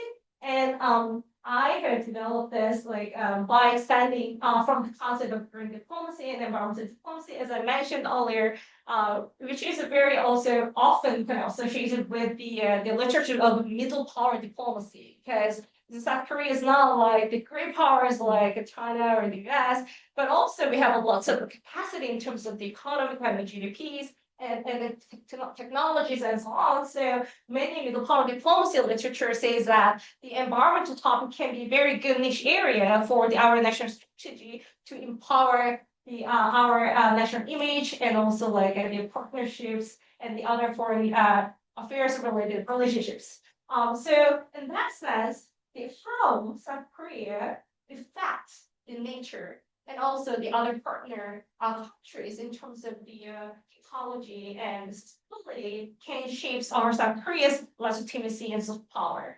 And that can be really closely tied to how the other countries, the partner countries, view us as attractive, like a moral authority. So these kind of discussions in academia is closely related to, as you may know, the just analysis of power concepts, and also in the environmental politics literatures, recently Robert Faulkner and Vera Bazan developed the concept of environmental power, which is closely connected to soft power, but more focusing on the environmental aspects. So based on their argument, there are two different types of environmental power. So one is negative and positive environmental power. So if you want to be recognized as like a environmentally responsible great power, you should reduce your negative environmental power, which is a negative environmental impact from your behaviors in the other countries, or in your home countries as well. And if you want to become a more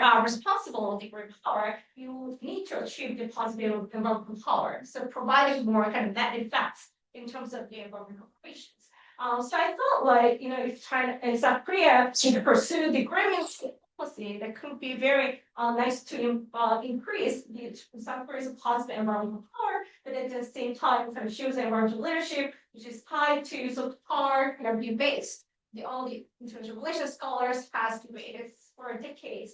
And also, which is quite important in terms of building long-term partnership with the resource-rich poor in developing countries, because many mining kind of projects takes time. So even though we started kind of exploring the mine sites, if you really want to commercialize certain sites, it takes more than 8 and 10 years. So in that kind of considering that timeline, building a very stable long-term partnership should be key issues. So I argue that pursuing more sustainable like behaviors of South Korean kind of actors in those countries can be also ultimately very important for South Korean kind of national interests as well for securing the critical minerals sourcing by sourcing from those countries. But more than that, I also wanted to bring more critical political economic angles as well, because not only those two matters, but also accountability matters. So what is the real kind of environment impact on the ground based on these Korean companies or governmental kind of behaviors? Otherwise, if we kind of ignore this kind of aspects, it will kind of provide other new versions of brand grabbing and brand extractivism, what critical scholars really critically have pointed out. And then regarding that, I also thought the civil society's roles should be very centered as well. And in that sense, I think this is really connected to what Sana mentioned as well. And also, like, we need to consider more effective the local communities and beyond just state and market ties, because more and more this kind of issue becomes very securitized.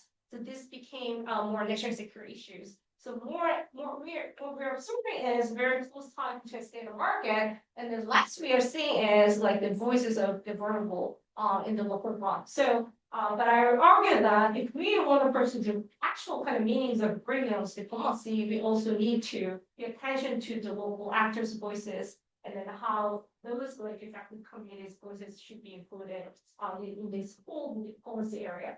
So this is kind of still ongoingly kind of developing kind of concept. So I would appreciate any inputs from your side.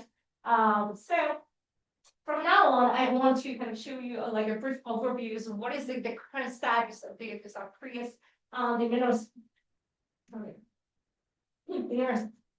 diplomacy. Sorry, I got a cold. Yeah, so very interestingly, so many things are going on. I started going on in just this last 5 years. So I kind of traced from like 2021, but so South Korea's visibility in the mineral diplomacy became very like predominant. So in terms of many forms, because those kind of greenish boxes kind of show that the bilateral kind of MOU relationship between the South Korea and then other countries. So that shows the bilateral diplomacy, but at the same time, South Korea kind of started like a building of regional partnership, regional kind of approach-based partnerships based on Seoul Africa Summit or Korea Africa Dialogue. So like this is like a towards like a targeting the African region, but also like the Asian regions as well. So they built the some like a critical minerals partnership with the Asians for sustainable environment in the Asian. But also like started kind of showing up and then showing more kind of global leadership at the global multilateral level. So as one of the key US alliances like South Korea started taking a very full role as the chairmanship from 2024 in the Mineral Security Partnership, which has been led by the US. So many people also kind of called it as a metal unit. Because that is very important for coupling with China in terms of the critical minerals. So as you can see here, like this became the one of the key strategic national agendas in South Korea. And also like I forgot to mention that South Korea also launched the international forums. I think that is kind of issues a very interesting stuff. So they invited more than 12 countries and then held this forum in Seoul, including Mongolia, Vietnam, Indonesia, and the only Kyrgyzstan and Tajikistan. So South Korea is not only the follower in the existing mineral governance institutions, rather try to initiate the leaderships and build dialogue, and I think that is very important in terms of the agenda setting power as well. So this shows that the some like which countries and which regions kind of made the MOUs with the South Korea, particularly related to critical minerals. So as you can see here, lots of different global South regions became the commerce, Africa, Central Asia, Southeast Asia, also Latin America, right? And why are we cooperating? Because we have the common needs and the mutual demands. So from the South Korea side, we want to diversify mineral supplies and critical mineral supply chain resilient. So as one of the statements made by the Ministry of Trade, Industry and Resources, they mentioned that demand for critical minerals is expected to escalate with the growth of the advanced industries like EV and secondary batteries and so on. And also this is quite important in terms of geopolitics in the very kind of new kind of geopolitical dynamics between based on the rivalry kind of relationship between the US and Japan.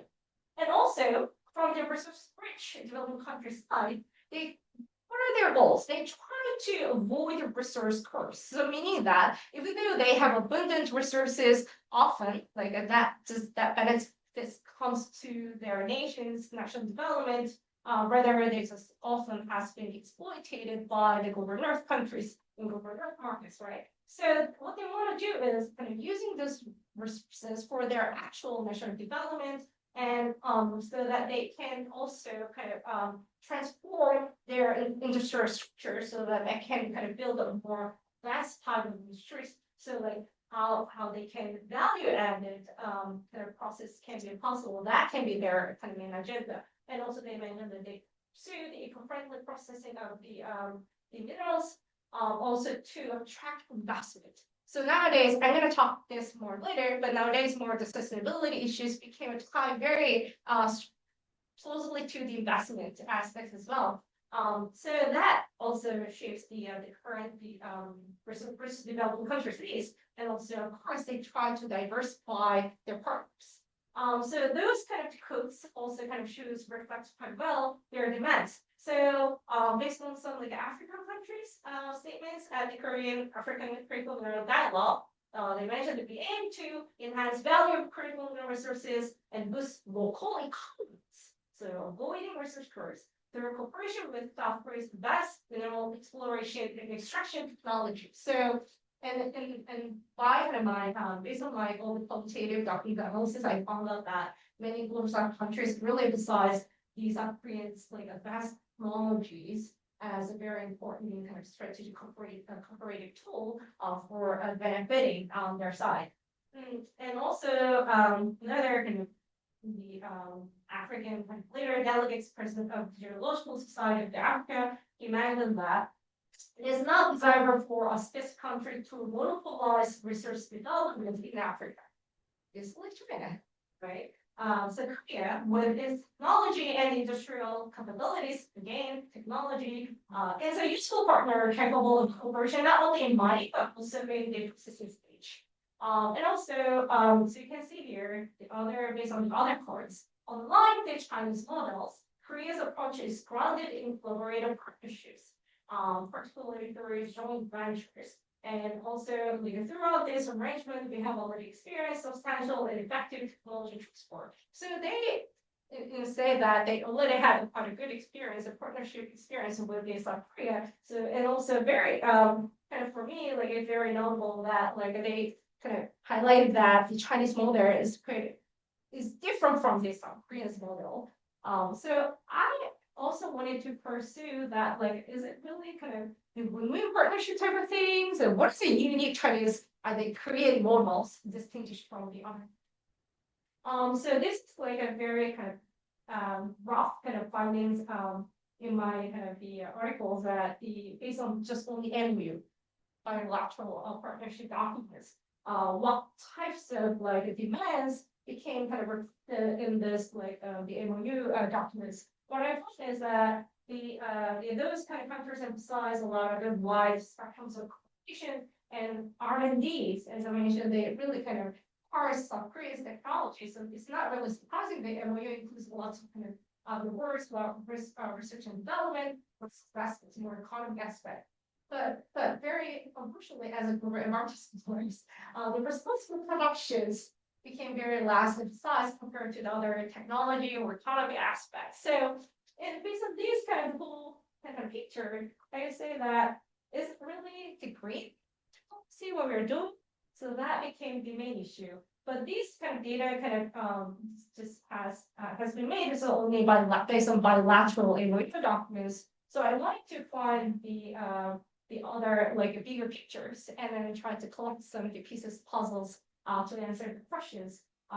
Is there any like South Korean green minerals diplomacies emerging in other kind of aspects or other continents? So this is kind of again brief sketchy that I found have found so far. So I just found out that three kind of key components shaping the current like emerging South Korean green mineral diplomacy. So first one is green ODA. So many projects are tied to the ODA projects, which is quite new to me. So I also will be happy to learn from the professor and Zana, as well. And also the second one is South Korean minerals diplomacy has been kind of shown very dominantly in terms of agenda setting and multilateral governance institutions. And third one is private corporation. So I'm going to go one by one. About these three kind of different components. So first one is the related to green ODAs. So green ODA really started shaping the main components of the green minerals policy of South Korea. So interestingly, in 2021, South Korean government declared that we're going to pursue the Green New Deal, the ODA. And then they say that we're going to kind of expand the share of green sector ODA to exceed the OECD average to more than 28%. And then we're going to develop the country-specific flagship projects. And also the many other global countries already kind of show their applaud and appreciations about these kind of green ODA approach. So based on the one statement kind of made in the South Korea Africa Summit, African leaders appreciate it. South Korea's green ODA. But this is not necessarily tied to minerals diplomacy. So all they kind of mentioned different green ODA, green diplomacy that ties to climate mutations issues and other types of like climate mitigation issues as well, or environmental policy related to issues. However, I think that kind of statements kind of can be understood as a very important background information when we talk about green ODA linked to the green minerals diplomacy. In terms of that, the former President Yoon also kind of declared that for securing critical minerals and sourcing critical minerals from African countries internationally, declared that, oh, we're going to kind of boost already ODA out about like up to like 10 billions of dollars. So that was kind of the direction of what the former President Yoon kind of declared. But even though we've changed our kind of administration, but the President Lee also kind of continues the similar pathway. So I would say that like there are two different kind of versions of green ODA approach related to critical minerals. So first one is more traditional ODA approach. Through usually it had been made by the Korean Mine Rehabilitation and Mineral Resources Corporation, KOMIR, in Korean, 한국방위관광 공단, and in the partnership with the KUICA. What they have been doing is more focus on the mine rehabilitation and sustainable mining practices. So tied to more like managing the existing mines and then to managing some like soil pollution or water pollution, very traditional types of environmental issues. So one of the examples is the project was launched in between 2022 and 2024, Indonesia mining area mercury pollution restoration project. So as you can see here, the mercury pollution is a huge issue. So often like, like in these like the local community, people use toxic mercury for extract gold. So that has become a very huge like human health issues and human rights issues as well. So in that sense, this kind of the mercury pollution restoration project try to improve that type of local problems. So this is where the KOMIR have tried to do and launch their kind of the ODA kind of projects. Very interestingly, they have worked a lot. So you can see here the Indonesia molecular contaminations remediation project, but also in Zambia, they treated the soil pollutions, Mongolia, mining damage management, Pakistan, related to water quality, Peru, and also like environmental liabilities and regulations and so on. So there are kind of just kind of new to me, but like it's they are very kind of acting as like a very global kind of leader in this time. But they're also they kind of work very closely work with the KUICA. So those ODA projects are the KUICA lab ODA projects. So this is kind of can be imagined as a new traditional ODA approach related to green minerals diplomacy of South Korea. And also, as a new ODA approach, more kind of recent versions, what I started kind of observing, particularly since 2024 and 2025, I started observing kind of new trend. Instead of kind of the ODA led by the KUICA or more environmental pollutions related focus projects, I started seeing the ODA led by more Ministry of Trade, Industries, and Energy. And then they, not surprisingly, started framing and focus on more like a mineral diplomacy as like infrastructure project, an economic project, and technology project. So they mentioned sometimes environmental issues, but that's not centered in their agenda. So for instance, the MOTI kind of sort of built as their MOTI ODA, the ODA led by so they kind of established a rare metals co-production center. First in Mongolia, but also they started like a building in Uzbekistan, Kazakhstan, Vietnam, and Indonesia. So what they were doing is like supporting the infrastructure development. So that's what they're saying. Also capacity, capacity buildings and information exchanges and common joint research and so on. But their kind of highlight is very focused on the private actors as well and investment because they want to mobilize investment, private investment, for building a very public-private type of cooperation in this kind of research-rich countries. So you can see here in the photos, you see not only the government agencies name, but also Samsung or Korean investment and security corporations like those investors or private corporations, their visibility are very kind of explicit nowadays. So you see here a little different kind of very colors or characteristics of the ODA linked to critical minerals, but still they're venturing a little bit to such sustainability aspects. For instance, like they're still in social research aimed at environmentally sound and sustainable mining, but those kind of I couldn't find these type of like statements consistently across all documents. I just found one or two. So that is kind of huge, big difference.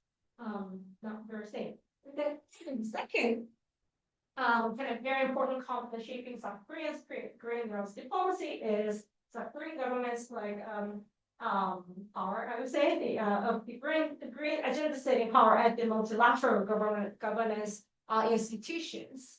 So as I mentioned earlier, South Korean government just started the building of regional based like partnerships with the African countries, but also Asian countries as well. So they launched the 2024 for instance Korea Africa Summit, where Korea-Africa Critical Minerals Dialogue was launched.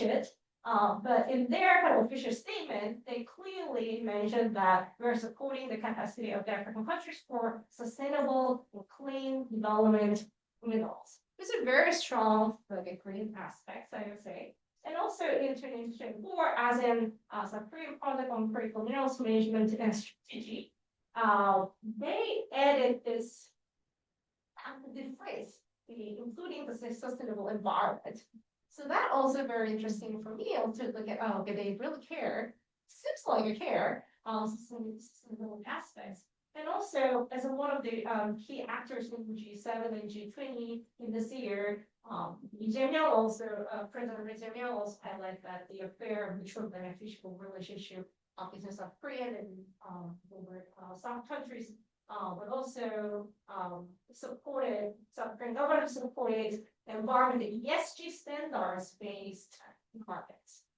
So that is also quite a new approach when they kind of make the connection between sustainability and the curriculum minerals policies by highlighting ESG standards. That is their approach to improve the environment related aspects in these relationships. And more importantly, as the chair of the sphere of the General Security Partnerships, South Korea also kind of endorsed and clear that the importance of responsible productions and environmental transparency to promote standards-based market again, like the ESG kind of standards can kind of highlight it.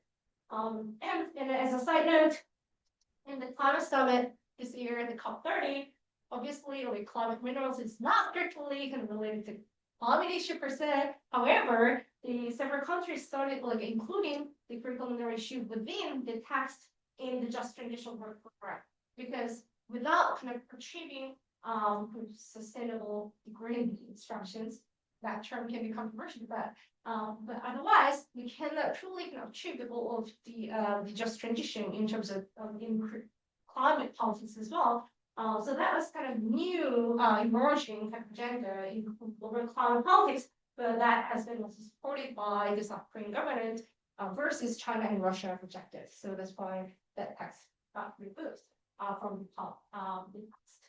And thirdly, and lastly, the main components of shaping the Korean minerals diplomacy is the role of private corporations. As I mentioned earlier, the more and more the private corporations' roles are increasing. You may have heard every day in your newspapers, Korea Zik, Korea, and Coastal Future Apps for the LG Chems, SK On, and so on and so on. So increasingly, those kind of companies related to mining supply chain, they started to engage in the existing transnational responsible mineral governance frameworks, such as the Copper responsible minerals initiatives, responsible cobalt initiative led by China, global reporting initiatives, RBAC, which is quite famous in South Korea, and also related to some like a climate finance related exposure standards. I know that in the year previously sent the publication that covered the TCFDs and so on and so on. So that is that shows connections to this as well. So for kind of guaranteeing the private companies the responsible behaviors, the more investors have started requiring the companies to disclose the information related to their environmental impact or the social impacts as well. So for those kind of purposes, these like main South Korean companies started kind of engaging in this green initiatives. So that is kind of something also very important, something we need to pay attention to in terms of South Korea's green relative policy, because it's really hard to say that diplomacy nowadays is just, say that we're only run by government. Rather, in many cases, we're seeing the more state and market partnership type of policy. So I thought like this is a kind of important picture to understand comprehensively South Korea's green minerals policy. However, I was very cautiously going to look at this, the very market-based ESG standards. Also because, of course, it's really nice to kind of show South Korean corporations' image or reputation in international market and to investors. However, if their actual accountable behavior couldn't really be guaranteed, then that can be a backlash as well. So in some like those like the standards kind of lacks a kind of third party audits, for instance. So that we need to be a little bit cautiously kind of think about also kind of potential risk of using there's a market-based governance as well. So I think in that sense also we need to think about what would be the South Korean government's roles to kind of back up or supplement these kind of potential risks and okay, so this is kind of overview. So of course this kind of very brief analysis has lots of limitations to kind of evaluate what is actual levels of like a South Korean green minerals diplomacy. Because I more kind of focus on more input parts, policy input, or as in the setting parts, not the actual and policy outcome parts something happening in the ground. So like a future research is definitely necessary for having a comprehensive picture. But based on what I have seen here, I could find some strength and limitations. So like a mixed pictures. So what can be the strength? So of course, South Korea has lots of like advanced technology. So like we have a very strong capacity in terms of research and development, R&D, for sustainability. So that can help a lot to global South countries. And also we have seen the international understanding leaders, which is coming emerging and new. For instance, the role of chairmanship of the mineral security partnership, and also through our kind of previous like successful ODA partnership. Already global South countries have had very good reputations and image about like South Korea. So that can be a great success as a strength what the South Korean government can enjoy for our green minerals partnerships. But also we have seen that the emerging like numbers of corporations have started very actively engaging in international ESG standards and governance. That is also very encouraging aspects of the South Korean green minerals policy. However, there are lots of limitations. First, I need more than further research. However, so far, I have seen limited shallow levels of like engagement with the sustainability aspects. And also, I have seen the inconsistencies across different types of policy settings as well. And one of the reasons why I kind of thought was like the limited coordination among the agencies. So there is a mislinkage between the green ODAs and the green minerals diplomacy because often green ODA has been shaped by the Ministry of Environment or not necessarily by the Ministry of the Trade and Industry and Energy. And the versus more mineral diplomacy process has been more like a shaped by the Ministry of Trade and Energy. So there is a mismatch here. So how we can coordinate these different policy aims can be a very important issues by kind of finding a way to coordinating different government agencies, but also private actors as well. And also, the another kind of risk of what we're having is like inconsistency across the administrative transitions. Even though we have seen so far, some like a continuity from the former President Yoon and the current President Lee, but who knows, right? Based on our kind of all of the between policy transitions and shifts of what we have experienced. So as I mentioned, kind of long-term stability is key for especially in the middle policy. So I think finding a way to reduce this kind of diplomacy inconsistency risk can be very important. And also another kind of limitation is the mismatch between green recovery at the global level. So we became the chair of the MSG and strongly support all the sustainability. But in the bilateral MOU, we found just one statement regarding responsible productions. Why this mismatch kind of great and how we can kind of more make narrow the gap so that we can kind of make the consistency between what we say and what we're doing. So that would be the another kind of the policy related implications. And also like another limitation is that those two centers can have lots of like meaningful kind of functions and results. However, sometimes market driving governance has a lot of limitations fundamentally. So how we conduct those events, make those kind of actors more accountable, that can be one of the key aspects we need to think about. And then lastly, so far, I actually find the actual participation of the civil society act for the local communities. But if we really try to avoid like land grabbing, new type of the resource imperialism and colonialism, I think this is really dark side of climate colonialism as well. But for that, we need to find that way how we can build our green minerals diplomacy by including those most effective actors.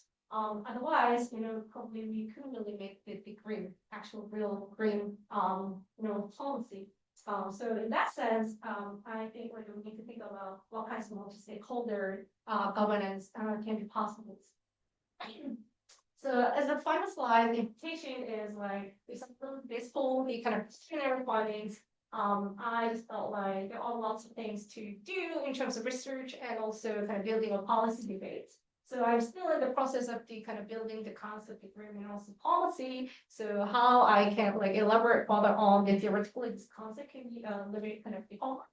And also like I have seen only kind of partial stories of this green minerals diplomacy, but need to kind of look at a more comprehensive picture. But then the next question is methodologically as well, how we can evaluate and assess the levels of like legitimacy or environmental power, how we can measure the power. So that can be another kind of the very interesting research kind of agenda. And also I'm still looking more at the Korean side, but what's the agency of the resource-rich countries? So I see that not we are imposing something on them, rather I want to treat our relationship more mutual. So in that context, I also was wondering like how the resource-rich developed countries also kind of come in and contribute to shaping our South Korean green minerals policy in a mutual way. So I think that can be also another kind of future step we can consider for kind of regional comparison between like South Korean Asian versus South Korean African countries. That can be also kind of new research agenda. And the policy related implication, I think that this is also quite important.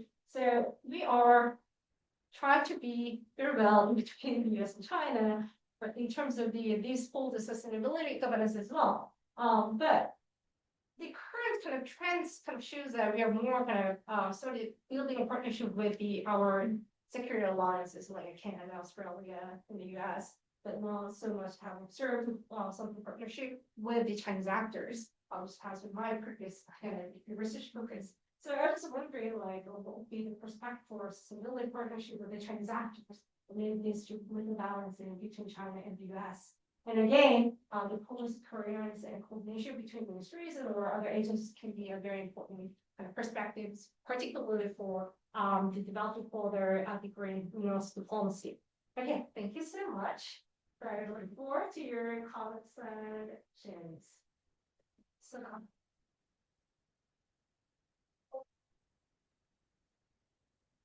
Oops.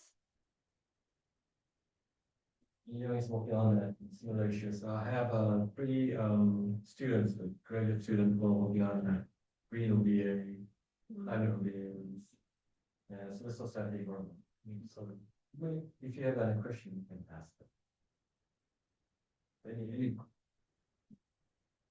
just a question slash maybe a suggestion is I recently noticed that the Korean government has, as I was saying earlier, has begun to release much more granular project level data for the audio products that we do, as well as valuation sheets and everything for these project level things.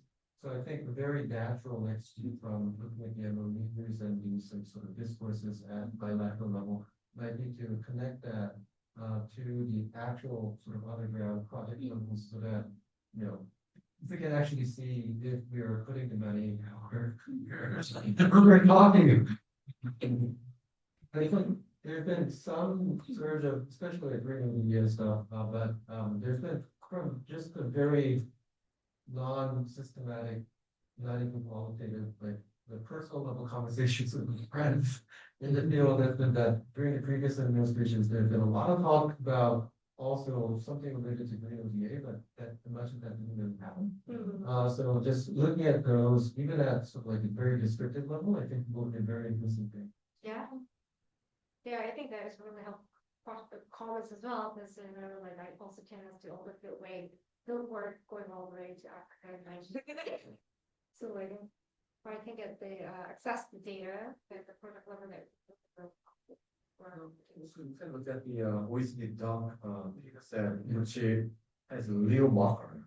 And I do not know that whether it has a kind of related to the marker for natural resources, so various type of resources, but they have a climate mitigation and adaptation marker, so you can distinguish the data. Do you see that the real marker for the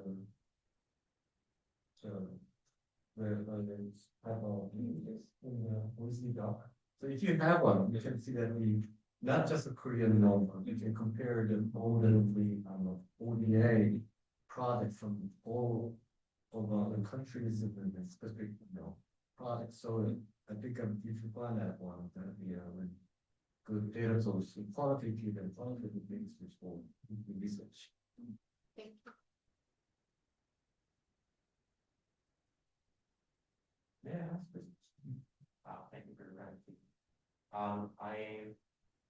I was wondering, I'm assuming that you've gone through a lot of the official level documents and you might have done some sort of key informant reviews or you're planning to do key informant reviews.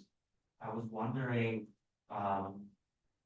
throughout your research, what would be your hunch and what is the primary driver of the green minerals policy? Would it be national interest or would it be bureaucratic interests?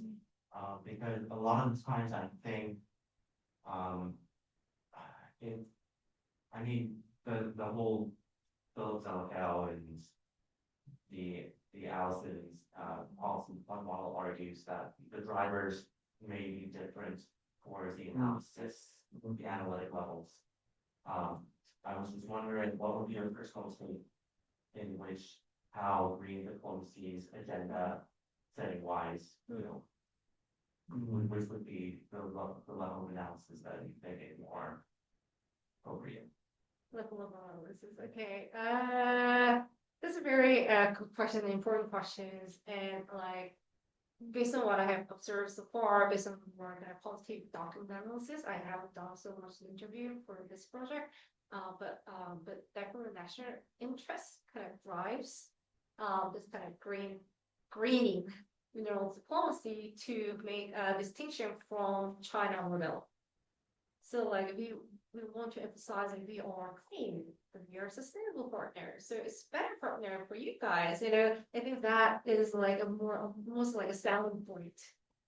Right. Yeah. So like, but ultimate goal is like a securing supply versus supply, not necessarily sustainability per se, but like wanting to appeal, attract wanting to become more attractive to the global south partners. So I think the same patterns has been observed in the other global north countries, and especially the members of the mineral security partnerships. They clearly kind of say that we are different from China. That's why we are highlighting the SG standards. And then in my other papers, also what I found is that all the ESG standards initiative, they started approaching to MSP. Please use our standards. Our standards, yes. So everything is really like a market. So everyone like acts based on their own sake and their very rational interests as well. But of course, in terms of the level of analysis, I'm thinking that is it only kind of picture that I can tell if I met some visuals or government delegates, they might, have their drivers may be also based on some psychological or their perceptions in terms of like rooms. That can be possible. So that can be also quite interesting research, right? And how that kind of really kind of shapes actual this kind of bringing motivations for implementing policy. Yeah. Other questions?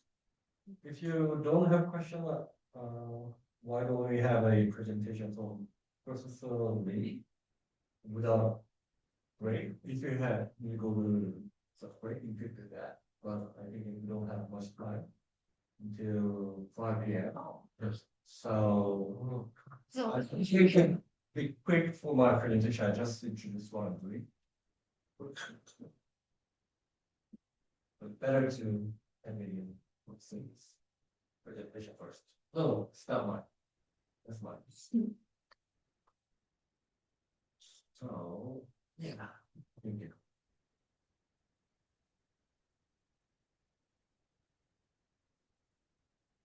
Okay, so I prepared the slide deck, what was it, like a week and a half ago?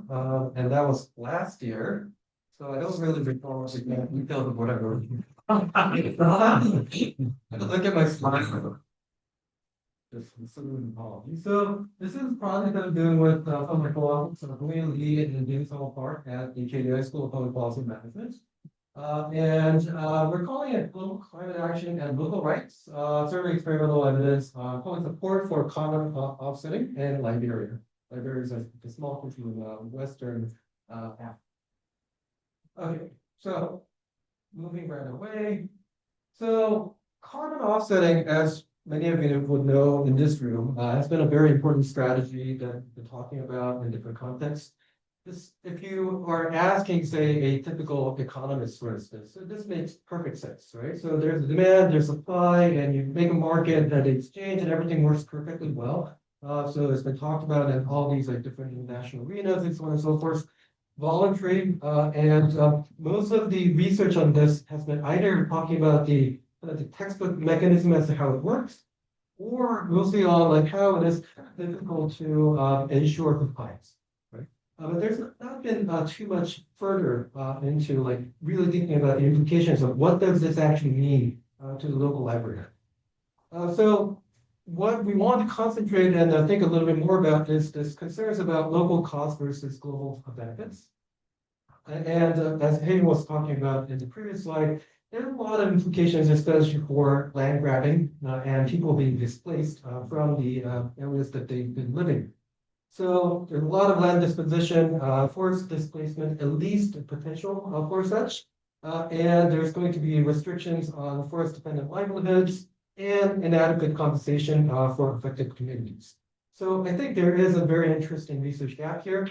Most of the evidence on all of this, like climate offsetting and like just transition and all of this, is based on evidence from the global north. We're looking at very specific stakeholders. Say, for instance, if we do some kind of adaptation of, say, I don't know, solar panel or whatever, how do the coal miners think about it in the US or in different contexts in Germany and so on? But much of this discussion is actually global north and south, and we don't really have much of empirical evidence about how this dynamic moves out. And we don't really know about the public opinion in the host communities. So it's mostly about like, if we do this, do you support it? To do it in Liberia, in Zambia, in Kenya, but not about support from the Zambians and Kenyans and so on. It's mostly about, as Europeans, do you want to do this? As Americans, do you want to do this? And so on and so forth. And there are going to be some competing claims about benefits and harms. How does that play out? Do the effects differ, especially for the people who are affected? All of these, I think, are sort of unanswered questions, or at least a little bit of such. So we're trying to identify information and framing effects in the context where local consent and compensations are going to be very important, but not necessarily specific. So the research question that we're asking is, how do information frames about local costs versus global benefits shape public support for carbon offsetting in host countries? Specifically, we're interested in what kind of information, how it was delivered, especially in terms of benefits versus costs, because this is oftentimes the kind of information that people get. Do effects differ by material stakes in the affected communities? So in the particular context of Liberia, as I'll explain, there's a lot of people who are dependent on, broadly speaking, forestry industry. So people who are maintaining the forests, cutting down the forests and so on and so forth, and a lot of people who are connected to this. So how does this kind of connection actually matter for the shaping of the public opinion? Well, what happens when citizens receive both the positive and negative information, which is realistically speaking what we will typically get?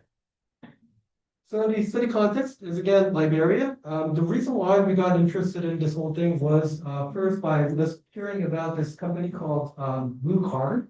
This is a Dubai-based company. I hear that it is operated by one of the many princes of Dubai. And the way they make money is by being this like a broker between like the European and American companies and African governments, especially. So you go to the American or the European companies and say like, hey, you guys need to pollute, and we have these like potential people who can like sell off the right to conserve the forest. So they act in between. So they signed an MOU with Liberia, which covered the right to conserve the forest, the land, for over 30 years, and the amount of land that was covered for the Liberian case was about 1 million hectares. So that's like 10% of the total land mass of Liberia. And the company retains 70% of the revenue coming from this, and 30% goes to the Liberian government. And this is not just in Liberia. On the right-hand side, I'm showing you Liberia. We have about 1 million hectares, but in Tanzania, in Kenya, in Zambia, in Zimbabwe, and many, many other places. This is just blue carbon, making these national level deals with the different governments. So this is in the context of green transitions, a carbon offsetting, a lot of different and very large communities being directly affected. And of course, this steered public debates. Government is talking about economic opportunities, but civil society is especially concerned about land disposition, right? And if you think about the community context in these places, oftentimes we have, and I don't have too much details about this in my slides, but oftentimes we have both the customary law as well as the actual written law in operation, and people go kind of form shopping in different places. And that's been the kind of norm for a very long time now. What happens there, though, is that many people have been living in the lands that they occupy for generations, but they don't have a piece of paper that shows that this is your land. And much of that has been only based on customary legal basis. And now that the government makes a deal with a foreign company for the rights to land, these people are being forcibly evacuated from the land that they have been living on, but they don't actually have the right. So the theoretical framework, just very briefly, very simple. Framing effects first, positive information, you get more support, negative information, you get less support. If you get both messages together, it'll cancel out. There will be no net effect. These are very simple expectations. And then hypothesis two, there will be interest-driven reasoning in the sense that if you are someone who has family or friends tied to the forestry-related industries, or if you have direct material stakes in the forest-dependent livelihood, then we'll see stronger amplified effects for these type of individuals. And I have a number of backup slides for more details for all the different aspects of this. If you're interested, maybe we can talk about it more in Q&A. So what we do is a survey experiment. So we have a broadly sort of a 2x2 factorial setting for the information provision. So positive narratives, negative narratives. The control group gets nothing except for a sort of informational description of what this whole carbon offsetting thing is.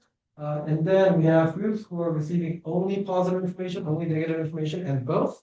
And for the in consideration of sort of friendliness of sort of the information,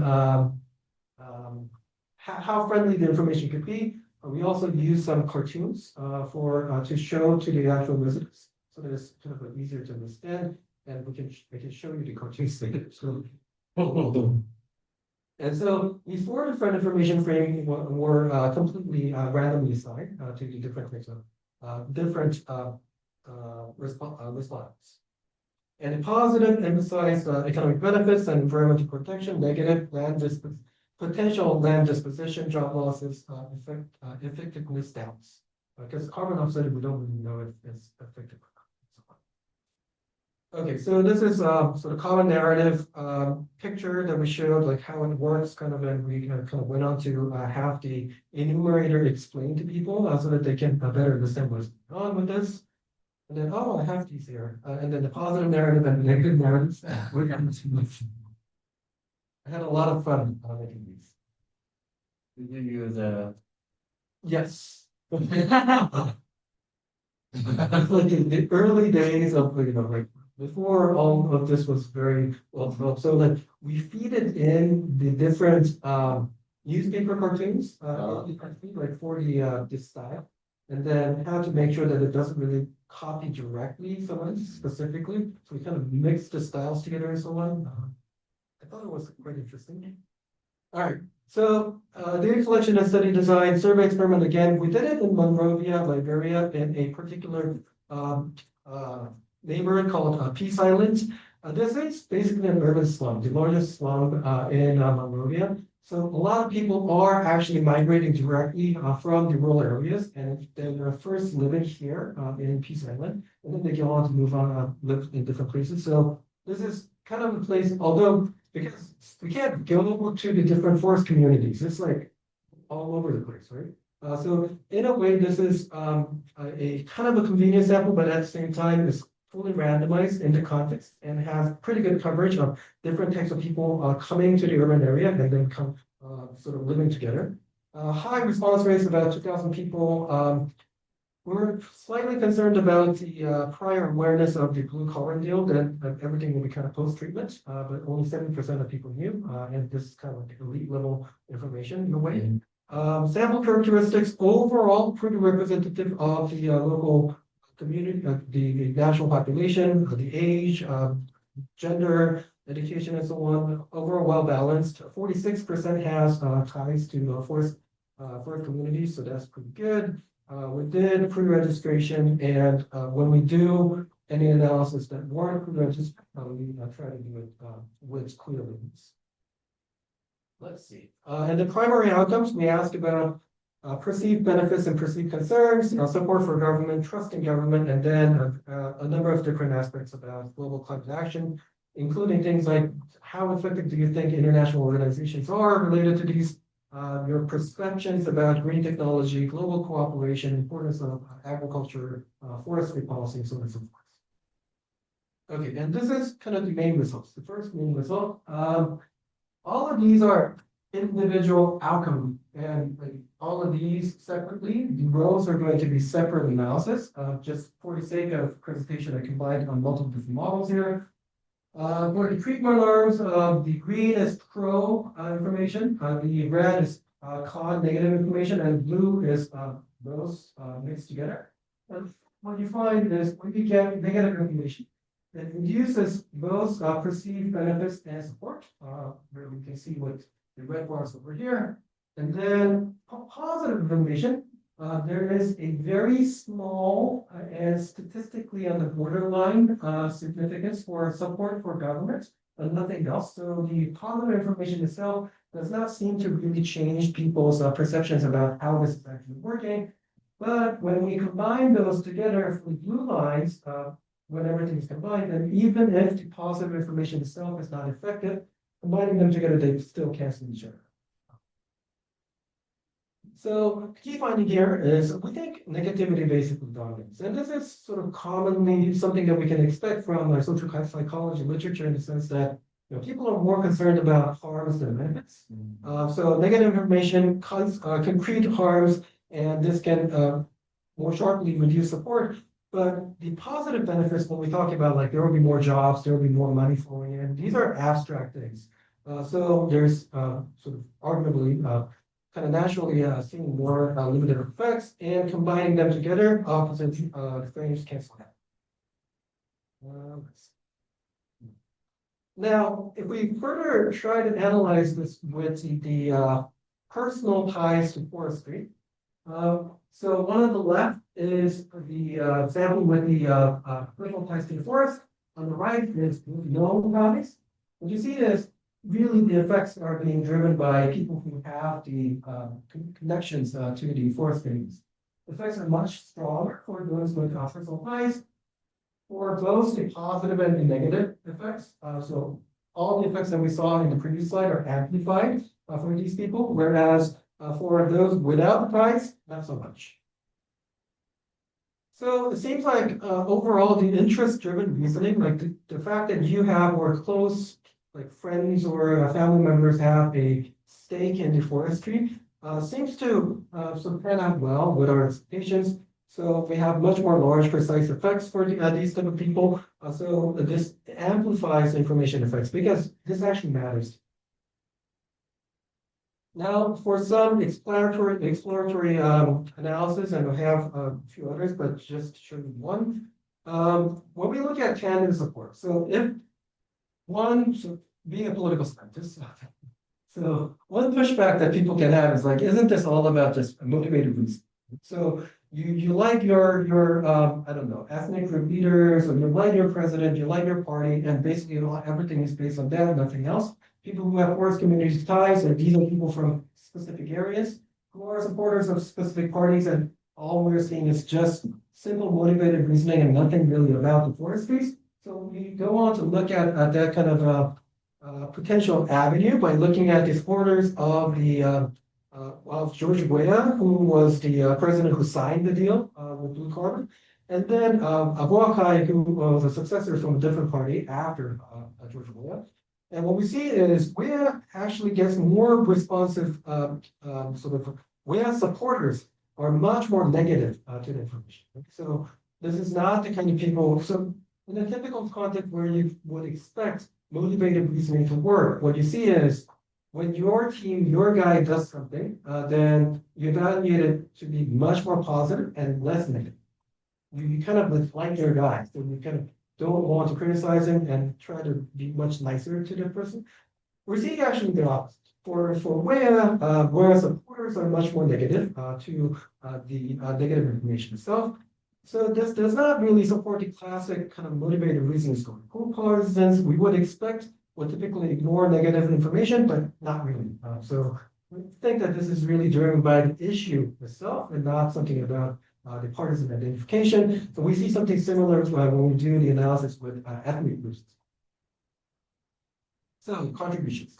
Evidence from home country context, I think, is pretty important. Not much studies of such from the global south. And we can hopefully complement some of the literature focused on developed countries where they do ask about public opinion. Asymmetric information effects, I think, are very interesting as well. Role of material stakes, so these are the main findings that we have. Policy implications. You may be wondering, like, the theme of the workshop was something like South Korea. So why are you talking about Liberia? More broadly about carbon market development, abstract appeals to global benefits may be insufficient. There needs to be minimum safeguards, documented local consent, transparent benefit sharing, enforceable and land protection. And much of these are not happening. And it must be at least important to talk about these. Addressing specific concerns about cost, again, and not just broad benefits. And it's going to be very important in actually trying to persuade the local stakeholders. And I think there's also some lessons for green diplomacy. Political sustainability, these kind of projects would require enforceable local consent compensation and not just something about like climate's important and we have all these benefits. And I think this is particular, I have a slide later for this, but I'm not showing it to you for the sake of time. But I think this is also very important for the Korean context as well, because Korea works very closely with climate finance. We work with the GCC and so on and so forth, GCF. A lot of the projects that go into that have faced very similar criticisms to the kind of things that I'm showing to you today. And there's really not much of a discussion about that in the Korean context. When you look at the Korean ODA partnerships, there's been also a lot of concerns about when like Korea goes in to build dams and try to support ports and so on. There's direct damages to the local livelihoods and especially the larger scale things that's been done through EDCF. For instance, you might have heard about how Korean EDCF projects might have tilted the presidency in countries like Madagascar, for instance, or Zambia, by screwing things up so like 10 years, 20 years. Right? So if you think about these, then really thinking about visible local context, consent, and benefit sharing is going to be very important for credibility of whatever we say and do. And I don't think that we have seen much of that discussion in the Korean context later. And what you actually see happening in the Liberia case was that later, when the blue carbon deal in Liberia went on to actually start to get people evacuated, there was a much stronger public opposition and a very lively public debate to the extent that the deal is currently stalled and it is being kind of further discussed as to what they're going to do. So everything's kind of stopped. And this kind of shows the importance of, again, local cost concerns shaping support. So without thinking about any of these, then we can't really go about doing much more. What is the broader point? All right, thanks a lot. And I look forward to any questions or comments on this.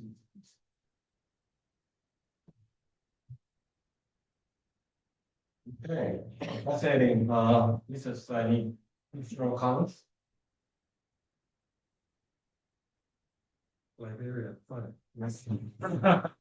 And on the treatment, just the treatment is just showing the cartoon, just one slide of the cartoons, and then you conduct a survey. Or So for the treatment information, so we have a common narrative that everyone gets.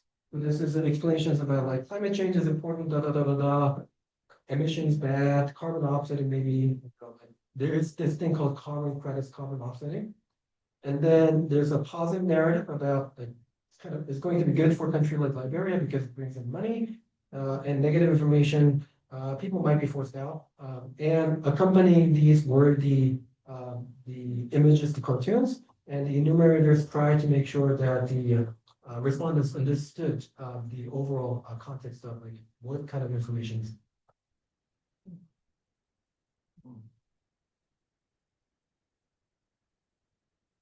So you mean when you did when the experiment was being operated, because it was face to face, when the cartoon came out, they made sure that they took it as a part of the queue. Yes, not necessarily made sure that they took it as a part of the queue. At least we tried to make sure that they kind of understood what we were saying. We didn't necessarily try to go like, hey, like you see, this is a positive thing, right? Rather, we're like, okay, like what are we talking about? Like, so we just try to make sure that the respondent gets enough information but not to kind of like shut it down.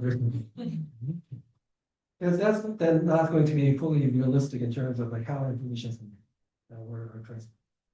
And I think what I was wondering was that when you show that the two cartoon images, I mean, obviously one is very negative, it could be positive, but it does kind of, it could quite signal like corruption or some sort of like, Right.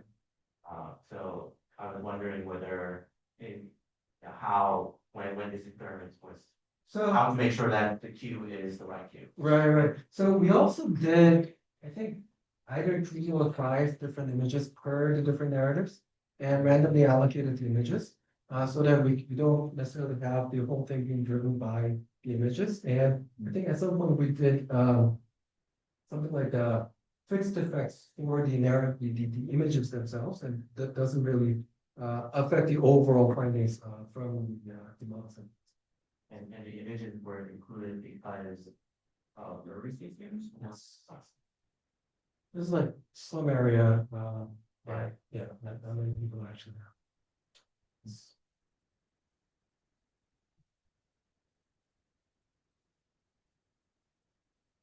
Any questions?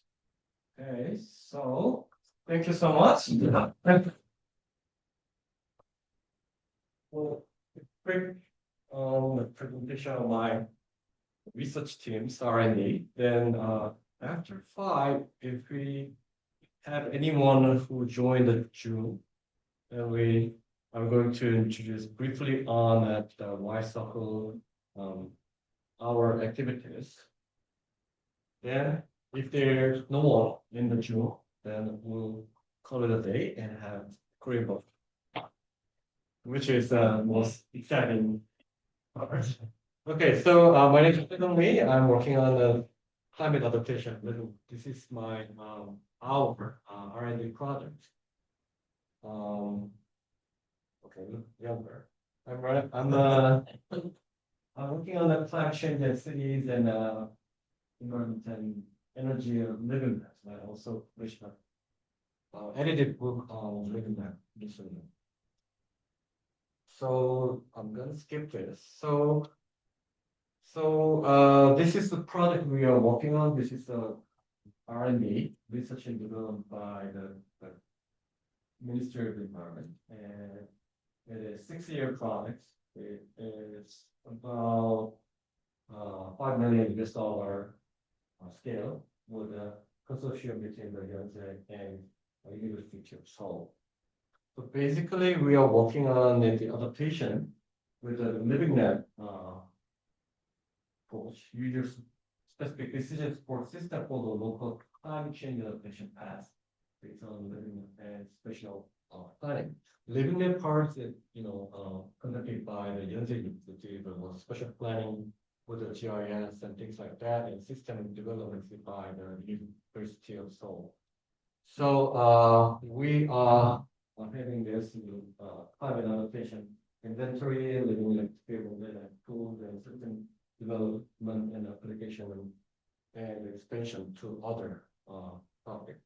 So living map goes this way. So the problem is not identified by the specialist or the expert or the scholars. We have a problem, but we are trying to listen to what the people who are working on this adaptation issues really want to discuss.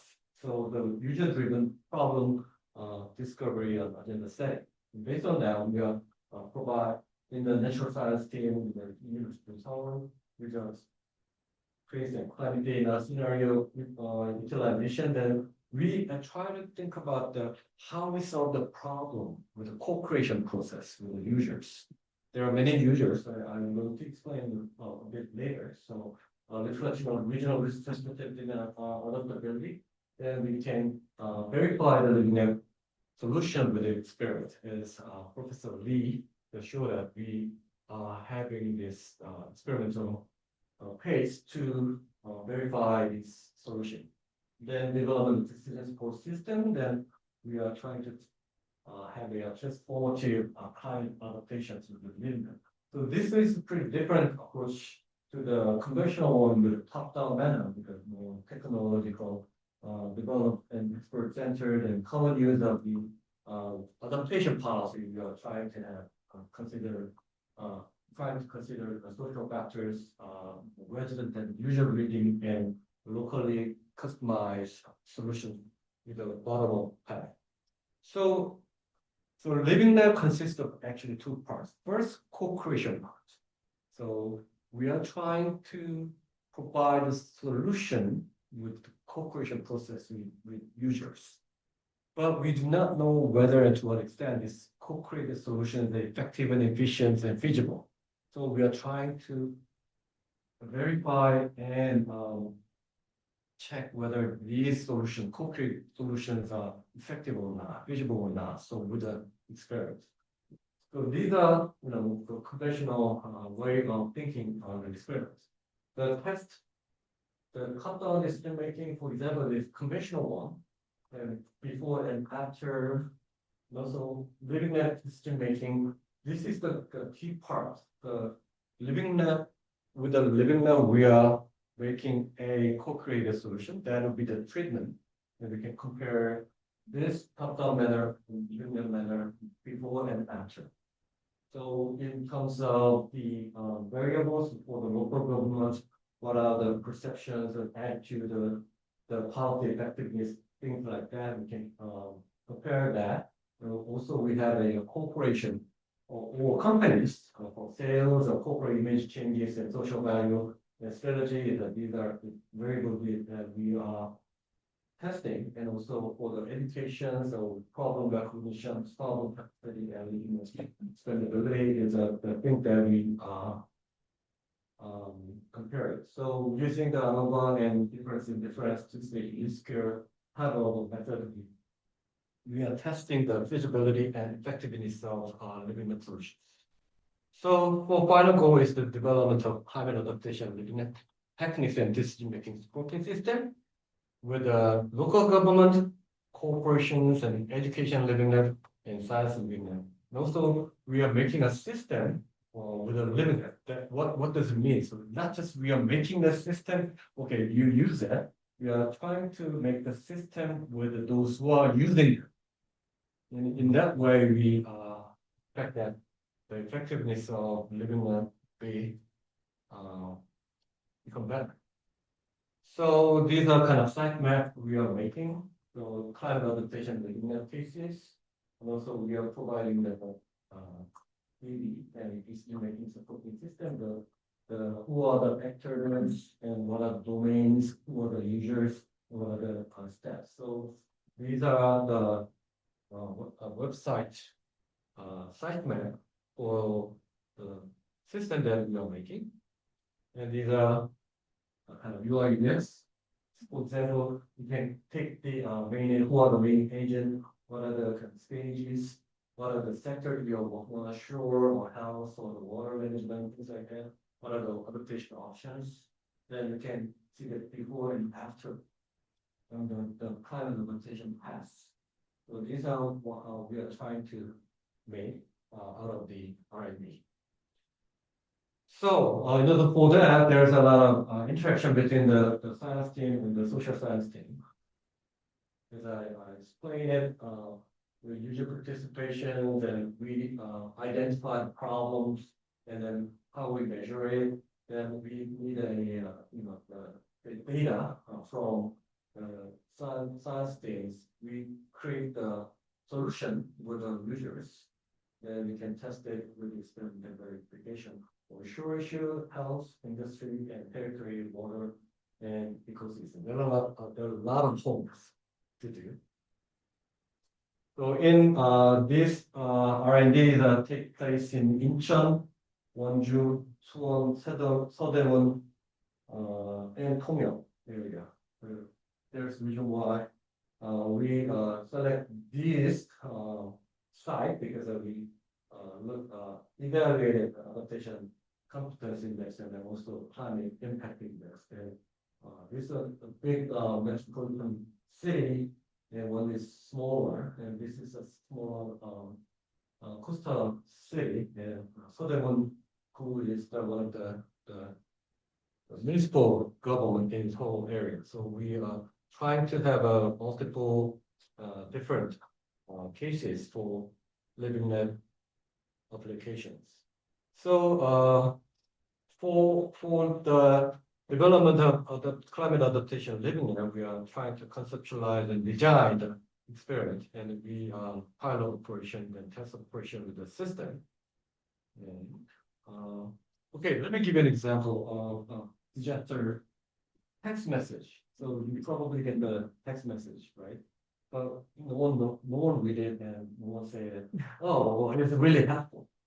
Why? It's written by the expert, and it has the character limitations about less than 100 Korean words.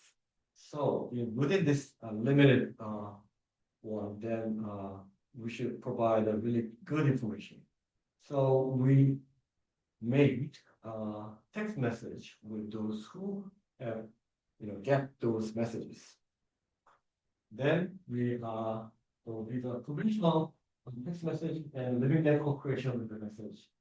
Not just the citizens with the different ages and the gender, but also we invited who are working on the text message and climate science later. So experts and the citizens with the different ages get together with the researcher, get together and make a text message. Then we co-creation part, and then we are on this stage. Then we can compare that whether and to what extent our co-created text message is better than the conventional one. Like Professor Lee showed that there's a different messages, right? Different messages. How people randomly assign people perceive these different types of messages. Then if that's a thing that we do, then we provide this O. If we specify the guideline for the behavior or how response to the, for example, the flood issue in detail with the co-created one, then we can propose that one to those Ministry of Administration and Safety, because they are taking charge of that issue. So these are things that we are trying to not just the academic research, but also we can try to influence the policy by proposing these text messages with data, with evidence. So evidence and science-based solution is that we are trying to pursue. So as you see that the climate change is not just issued solved by the top-down manner. So there's a lot of emphasis on local participation, and as we heard today a lot. So our research may be utilized in the international report is like IPCC assessment report. And also there's a national and regional local adaptation plan. We need to, in South Korea, we need to have each local government should have a basic plan for adaptation, climate plan. So we can utilize this kind of living level approach, not just the top-down manner, but how the local government consider their local attribute, also local citizen participation. And also another thing we are working on is about the companies. Companies are really keen on climate mitigation, not on the climate adaptation. So we work on how the big company like POSCO or the SK or small and medium-sized companies work on the climate adaptation. So one of the things that we are doing is to develop a climate adaptation information disclosure in the ESG report with those who are working on this ESG report. Not just not just researchers, but also the collaboration and co-creation with ESG officer in the companies. Okay, these are things that we do. So I'm leading at the research, and you see that the policy and social scientists and experimental policy making Dongyeon and Dangso and Dorian and Kim Hyun and environmental education, urban climate, communication and system development. These are our team. And in the university also, or special and emerging science professionals such as land use, ecosystem, water management, statistics, and civic engagement platform. So we have a consortium for developing the climate adaptation living system. So another example is that the shading. So these are the shading to prevent the urban heat issues. And this is kind of innovative one. We found that there's not that many shade in other countries like hotter countries like Philippines or Taiwan, even in Japan. So we are trying to export this one and using different kind of field experiments, whether to what extent this type of shading can work in a different cultural and policy context, because it's pretty effective to reduce heat island related disease about 3 to 5 degrees Celsius lower than the other places. So that's one thing that we are trying to do with the Philippines and Japan and Osaka University. Okay, so these are things that we are doing. This is a third year. This will be the fourth year. We have about 3 years left to finish up this living lab for climate adaptation. And in addition for this, I also participated in another R&D, which is about the extreme climate events and how we protect the vulnerable population from the extreme climate events using living lab. So it's about $4 million scale with a 4-year project with a 3-year guarantee inspection.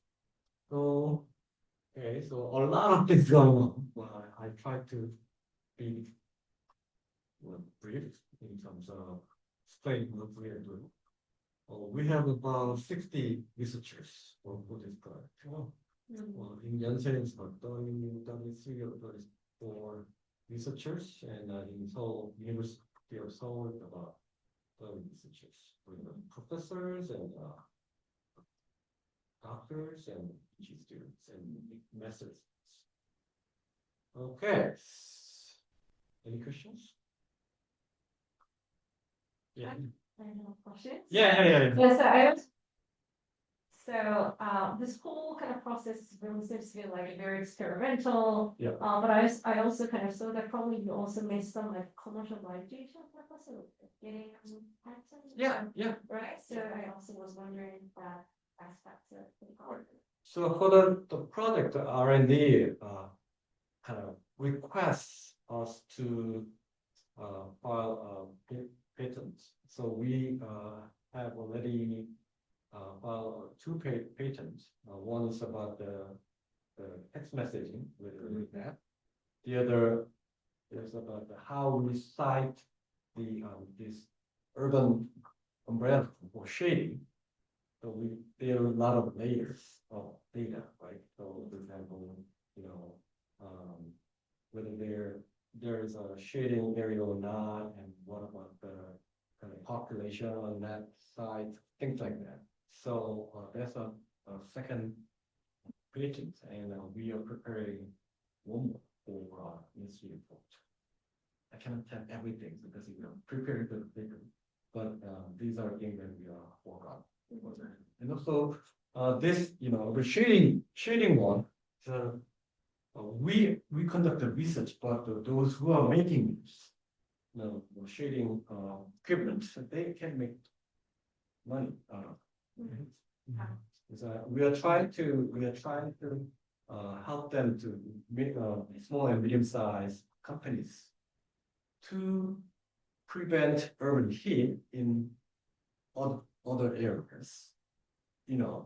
Almost everywhere they experience severe urban heat issues, and there's no such public utilities like this. Then they make money. We can conduct the research. Commercialization is a little part in the R&D. Do we have a participant from? Yeah. Okay, So then, actually, I sent two colleagues to join. okay, so, yeah, there was a comment in the chat box. Oh, okay.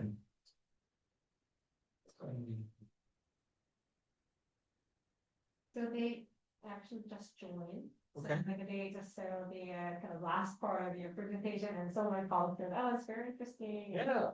So if you're interested in that experiment, design experiment studies, and also not just about the experiment, but also the co-creation of solutions, the living lab is one of the good way to provide a solution, not just, oh, this is the problem.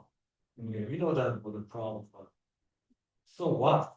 So we need to find the solution. So through the living, we are trying to provide a solution, not quite a top-down manner, but the bottom-up manner, not just the bottom-up kind of collaboration of researchers, municipal government, sometimes corporations, companies, and citizens.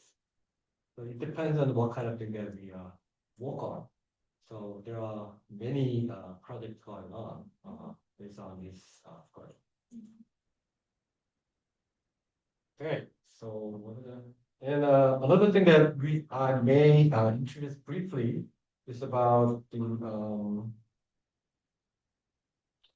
our oh, okay now.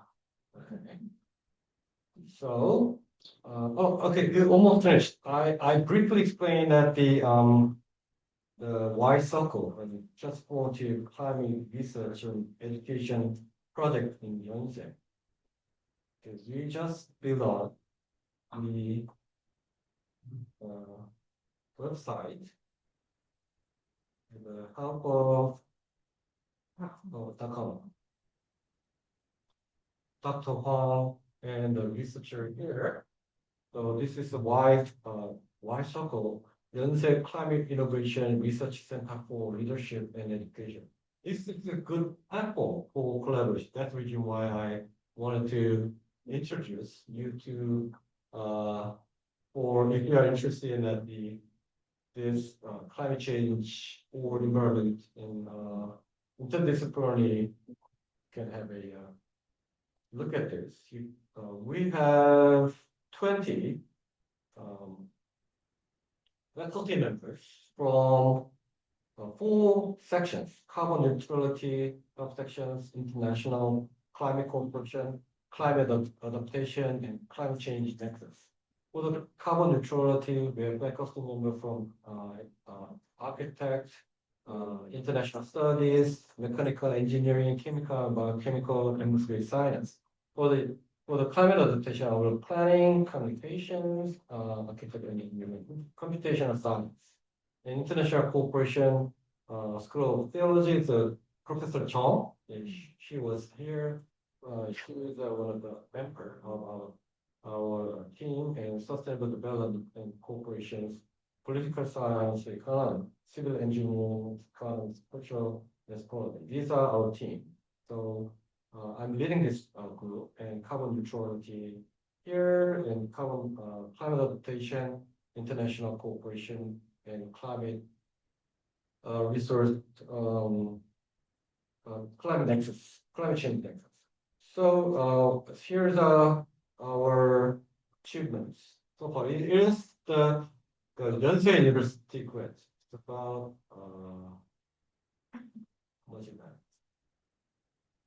$300,000 US dollar. Right? So how about? So we had a grant. This is a grant that we got. It's about 7 million, 7 million grants that we got from the R&D. So like Ministry of Environment, Ministry of Education, seed funding. We are working on the EU Horizon. So two of our members are working on EU Horizon. You probably interested. You may work on the EU Horizon. I'm not sure. So we can discuss it further. Then these are what we had so far.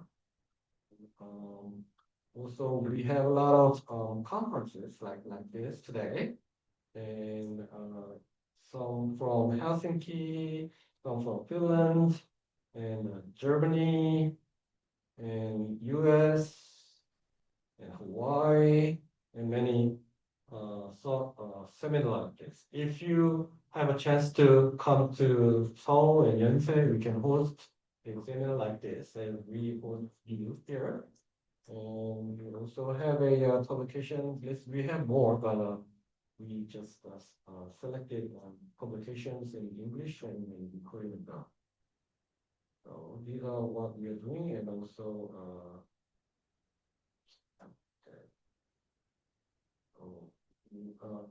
every month our team, including Dr. Kwan, will publish a newsletter on our performance, such as this is a book on climate adaptation. It's awarded Sejong Book Award. Anyways, something. So if you look at further, you have really good contact point in Seoul and South Korea. Yonsei has a pretty good research capability. Our political science department ranks 21st in CS or something like that in the world.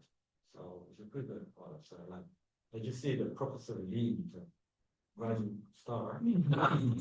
We have many faculty members who work with that, like international cooperation and security issues, environment, energy, and many others. So not just the political science department, but also there's a good members here like this. Then if you have a different the background of department or major specialty, you can contact. And it's like the level block. So if we have a good call for the grant, then we own but everyone's expert. So we get together and we write a proposal. Sometimes we get, sometimes we don't. But we did it, but it was pretty successful so far. Then for the EU Horizon project I'm working on, that the just climate transition project, we are waiting for the outcome with 12 other consortium members in Europe. Maybe not in the but Netherlands, France, Germany, Finland, and also we have because that's just climate transition. We have a member from Mexico, Rwanda, and Indonesia, India. Okay, that's it. Thank you, sir. Thank you. Well, one of the reasons why we try to organize the last hyper section is related to research potential versus collaboration. As Dr. mentioned, like, because like the European Horizon one can be one of very good examples, but also recently in the UK, we have also similar kind of cooperative, like a research funding kind of opportunities as well. So I felt like it might be really nice that we have a little bit share our reflections based on what we have talked so far, and try to find a little bit niche areas if possible. And then like I see that two of our solid colleagues are joining here online. So probably we can kind of have a little bit like a conversation. There too. 네. 이거를 끌까요? 이거를 끌까요?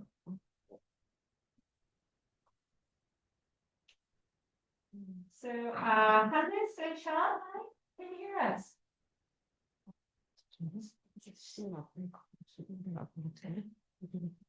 Yes, yes, I can hear.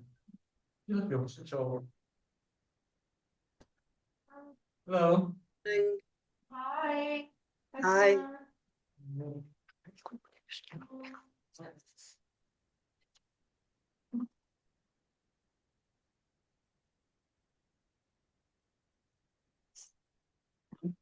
Hello. Good morning. Pleasure to meet you. Good to see you. Yes, good to see you too. Good morning. Hi, Hannes. Hi, Hannes. What time is it in Seoul? It's 12:20. Oh, okay. It's good evening here. All right. We've just got up. Morning. How about you guys like introduce briefly yourselves? Like, yeah. Yeah, Hannes, do you want to go first? Yes, so hello everyone. I'm also at the University of Stirling. I work on primarily climate and energy related issues. At the moment, actually looking at Germany and its sort of industrial decarbonization strategy, which is kind of faltering slightly as we speak, and drilling into the reasons of why it's not as successful as it might have been, given the backdrop of the war in Ukraine and the opportunities that arise from that in terms of decarbonization, but the practicalities and finances are much more difficult in reality.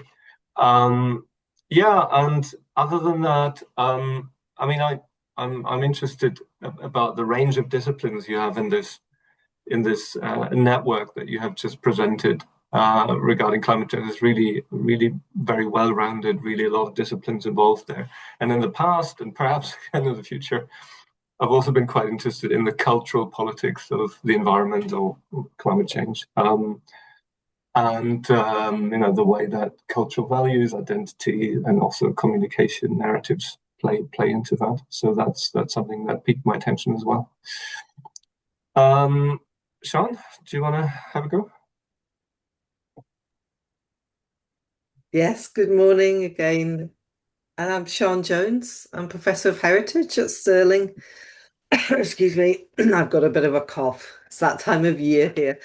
And so I kind of lead the heritage research area, but I'm also currently the director for the Centre for Environment, Heritage and Policy. And I work alongside Dr. Clemens Hoffman in that respect as well. He's the sort of deputy director, but we sort of co-direct. So I kind of lead on the heritage side, and he leads more on the environment and environmental politics side of things. And Hannes and the others here, Zana and Hayanun, they're also members of the centre, of course. And I know that they have introduced the centre to you a little bit.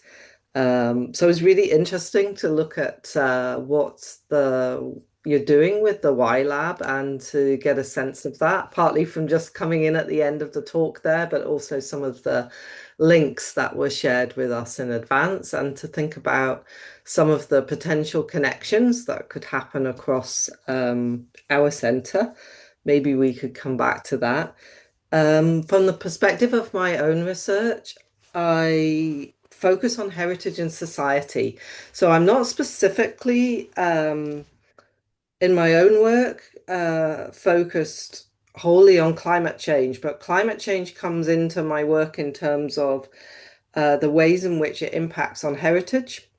And so climate change mitigation around heritage, cultural heritage in particular. But also the ways in which heritage can be part of adaptation to climate change as well.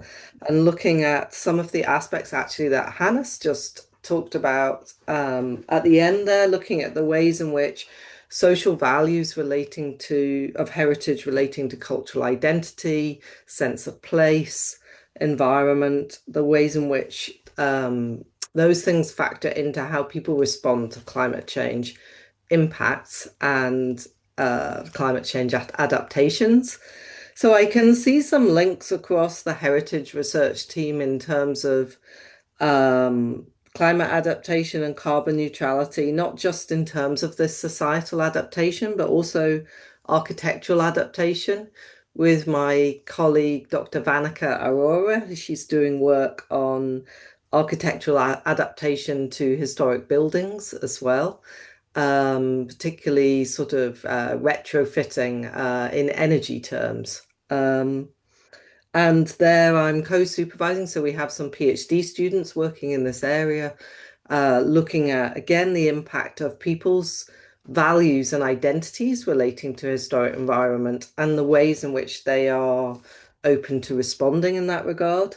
And also another PhD student who's working with the environmental justice cluster, but focused on heritage, looking at coastal transformation, climate change related, and societal responses to that in relation to the kind of nexus between heritage and environment again. So that's just a little taster of some of the work that we're doing. Thank you. Thank you. So I think there are many different ways to collaborate with each other, but I think this is really important to get to know each other first. And it's a really wonderful chance to have Professor Park and Professor Goh here, and we get to know what they are doing, and they get to know what we are doing, and that's the first.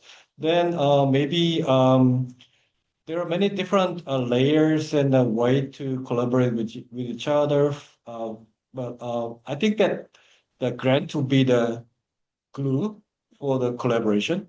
So in terms of the international research collaboration, mostly it is funded by the National Foundation of National Research Foundation of Korea. But that one is a relatively small grant or kind of seed grant in South Korea. R&D, mostly more domestic use, but can be extended to the international cooperation, but we cannot use the grant for the inviting people or things like that. So other one like a university grant, as I explained it, Project Y or Y Circle is a university provided grant to facilitate the collaboration to get more R&D and international corporations. So we have three layers of a grant, and first get to know each other. Like if you come to Korea, just let us know.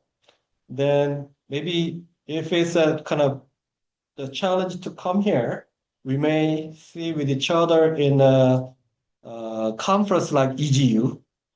So that some the environmental studies and public policies, EGU is one of the big one, and we can meet in the international conference in Europe or maybe in Korea, things like that. So that's the one way. Then we get to know each other, and if there's a call which fit into the international cooperation and between the faculty members, then we can form a group and write a grant, and we can sustain. We have a more sustainable cooperation. Another thing that we can think of is that we have a good doctoral students and master student, as you explained, and those who are interested in working together or supervised by UK or European scholars, institutions. So that's one thing that we can think of, but that can be personal level, but also if we can utilize an institutional, if there's a exchange student program, things like that, with the institutional level, we can do that too for the education. Yeah, thank you for the input. I mean, this really sounds fantastic. I mean, there's also an avenue that we can explore. I think, yeah, we talked about Right. that the possibility or the opportunity for exchange, freedom exchange. So I think we could definitely explore that, an interinstitutional collaboration between us. And Hayden and I will follow up with that with Sean and Hannes, of course, as well. So that's definitely a great opportunity. I'm sure that we have a lot of also students at the University of Stirling. We have British and non-British students, international students. They would like to visit here for a semester or two. For a semester, usually we have for a semester exchanges. So this is a good, this is a potential for us to explore as well, potential avenue. So from South Korea to the UK or from Stirling to here. So we can definitely follow. Yeah, so probably I might want to share some of my thoughts regarding what the Dr. Lee mentioned. So for based on today's conversation, I just got to know that like very briefly what you're doing, but also kind of realize that we have a little bit like a similar overlaps in terms of research interests as well. So we talk a lot throughout the presentation, the importance of local actors and local politics, which has been also kind of with Dr. Lee's kind of expertise. But also we have been interested in more critical angles of green ODA, so which can be also quite interesting, like overlaps kind of we have seen, like in terms of the synergy. So I think like this can be treated as the first step going towards the next kind of the joint opportunity. So as you mentioned, I think like we can organize something like kind of events together, if not in person, but like I'm thinking that probably organizing like a hybrid, like an online event, so that we can exchange some like ongoing research to get to know. As you mentioned, I think that can be a great step to develop further as like for applying for our grant opportunity as well. Because as I shared it kind of earlier, UKRI also provides some like a funding targeting for the ODA related Yes. projects as well. So probably we can also find such kind of opportunities together. So unfortunately, this year's a kind of deadline passed, but like as in terms of the upcoming years, I think we can kind of find such like a synergies. And also like our University Stirling is quite keen on like internationalizing our teaching as well. So I think graduate students kind of exchange like online kind of workshop kind of can be also great events. We have also the very strong kind of the groups in terms of climate justice. So like it's kind of as Sean also briefly mentioned, like we have also interdisciplinary groups but focused on climate justice and global. And then those kind of students are also very kind of keen on exchanging their ideas also. But this kind of international kind of partnership can be also boost their intellectual training procedures as well. So that's what I thought. Yeah, so I don't know. Hannes and Sean's are more senior colleagues, so they may better about like a more structural, administrative related kind of the opportunities or any funding grants. But like yeah, if you have any kind of further the additional thoughts, please share also. Like yeah. For our center, based on the center, Yeah. we can also.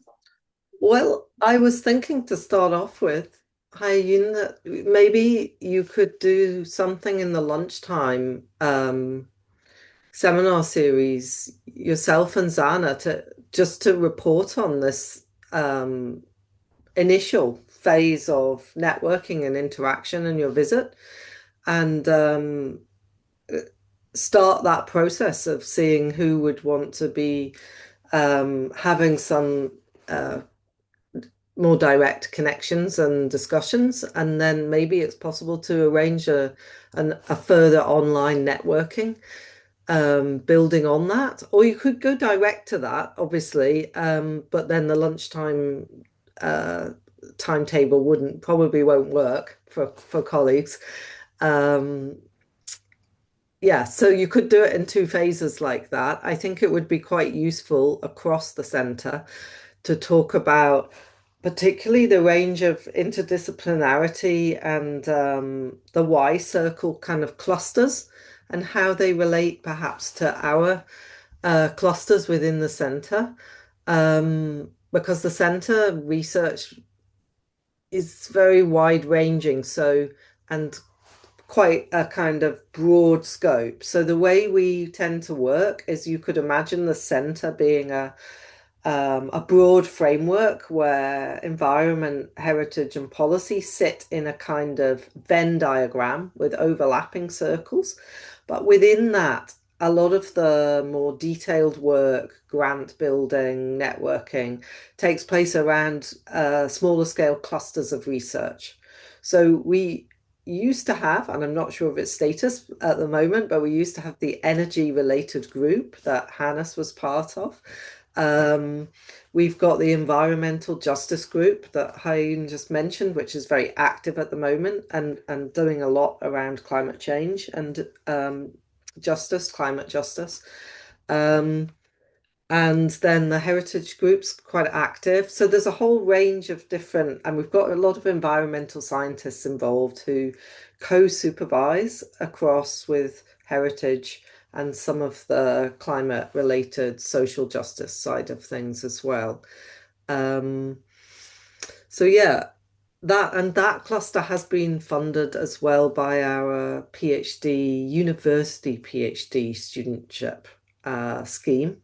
So there's about 4 PhD students that are funded by the university within that scheme, and then some additional ones that have external funding that also intersect with it. I think that's one key area. From the point of view of our doctoral students, there there's different opportunities for funding for travel and exchange depending on the scheme that they're funded by. But some of our externally funded students, they can look for international placements and visits, and they can get funding, apply for funding for those. It's a little bit more restricted for our own PhD studentships within the university because they only get a certain amount of money and quite a lot of that funding is devoted to their research costs. Hannes might have more ideas on the doctoral side of things because he's our faculty associate dean for the PhD students at the moment. But I think certainly there's potential for some initial online meeting between our doctoral students and yours. Maybe short presentations of their research and then some discussion. Could even be 5-10 minute presentations, 5 or 6 of them. Yeah, yes. Right. So I think that if we work on an institutional things that takes a lot of time and effort. First, I think we could do that doable things. So like as you suggest, we can have a doctoral students colloquiums for sharing ideas on this field. That is really a fascinating idea. I think that it doesn't cost that much, and then Yeah.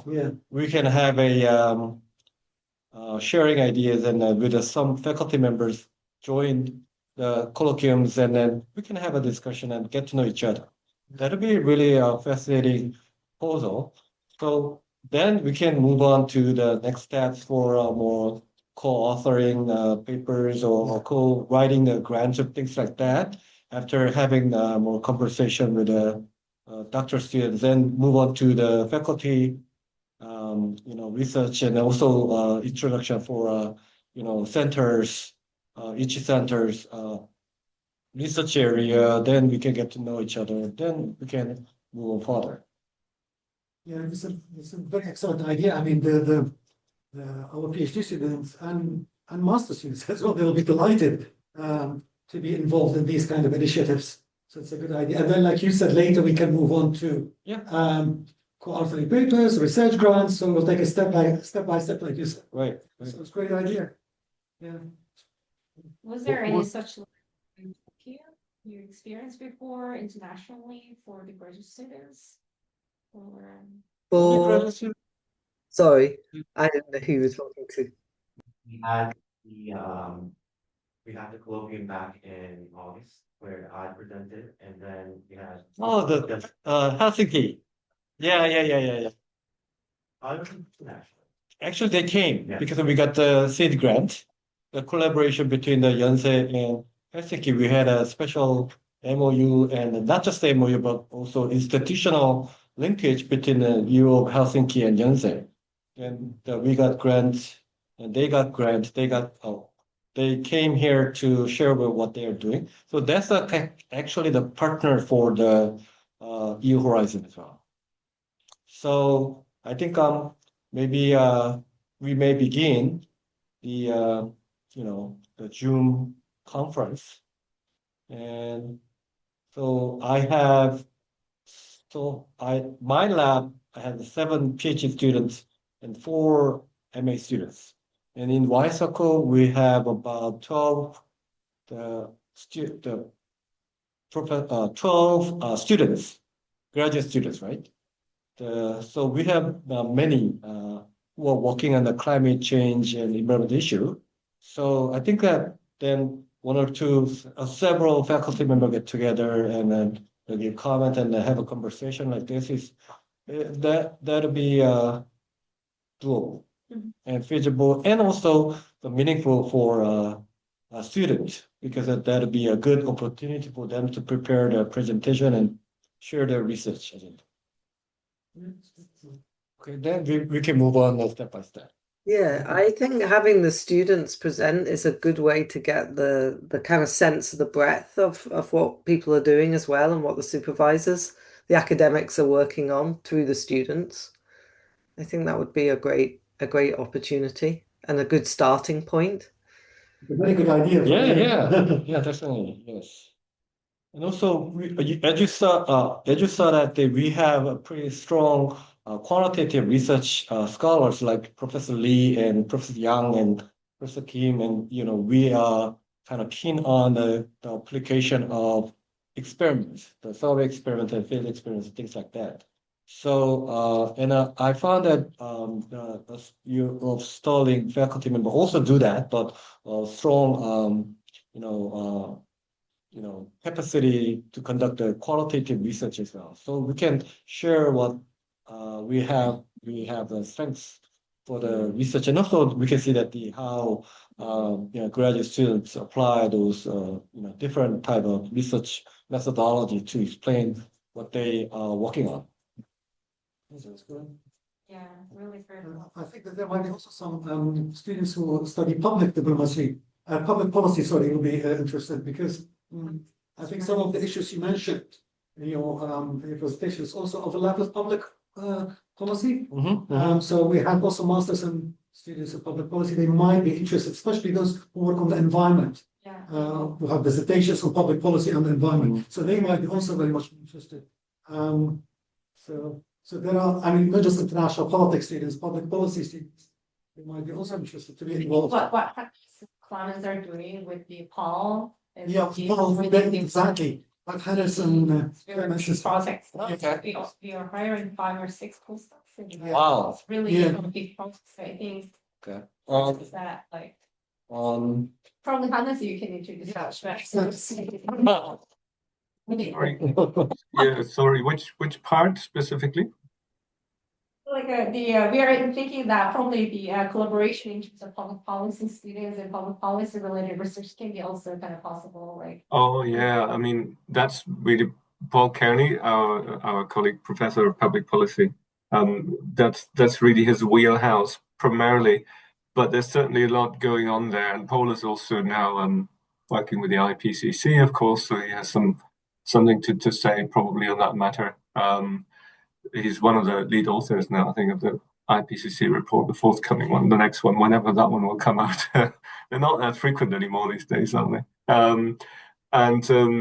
So yeah, there could be some possibilities there, but I think we would need to speak to Paul to find out where his students are at and how many he has who work in that particular area. Yeah, but there may well be some.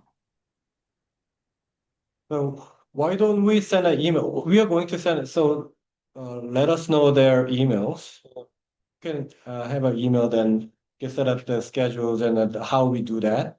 So I think that it's the first time. So we do not need to be that ambitious, but a manageable way. So several, more than several students get together and they share what they're doing. Because we also funded for the so-called BK program, our political science department, which is the scholarship program for graduate students.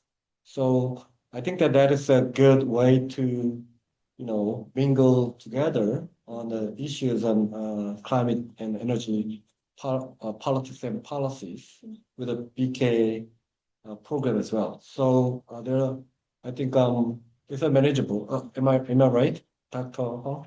It's a manageable, I guess. Yeah. One aspect I'd like to mention as well is that sometimes we receive visiting PhD students from other universities. So, if there is a member of staff who works on something that or has a lot of knowledge about something that any of your PhD students are working on, then it might be possible for them to come for a visit for a few months. Obviously, whether the money is there is another issue, but yeah, that's that or any of our PhD students who might be interested in what your staff or what your colleagues are doing. That also happens. It tends to be just for a few months, but it can be quite productive and useful for them. Great. That's great. Thanks. That's great. Share all the inputs, and I think this is just a kind of very like start. So for the other brainstorming, but I really appreciate to have this kind of time for other partnerships. Okay, so Yeah. the Korean barbecue is waiting for us. I'm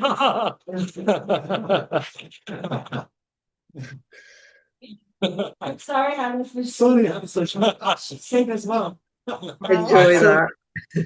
I think it's breakfast muesli for me anyway. So Yeah, not so not so enticing, but we will go for our breakfast. But it's a Enjoy. pleasure. It's been a pleasure to meet you and be involved in the initial discussion. I'm sure there's lots of exciting opportunities we can pursue. yeah, it's very nice to chat to everyone and to find out what all of you are doing. And the center looks really this network, the Y circles, looks really promising. Yep. Yeah. Thank you so much. Okay, thank you so much. Later. Thanks very much. Bye. Bye. Bye. 볼까요? 네. Thank you so much. Okay, thank you so much. And so our 숯불갈비 샤코드 Korean barbecue is waiting. 가실 수 있을지?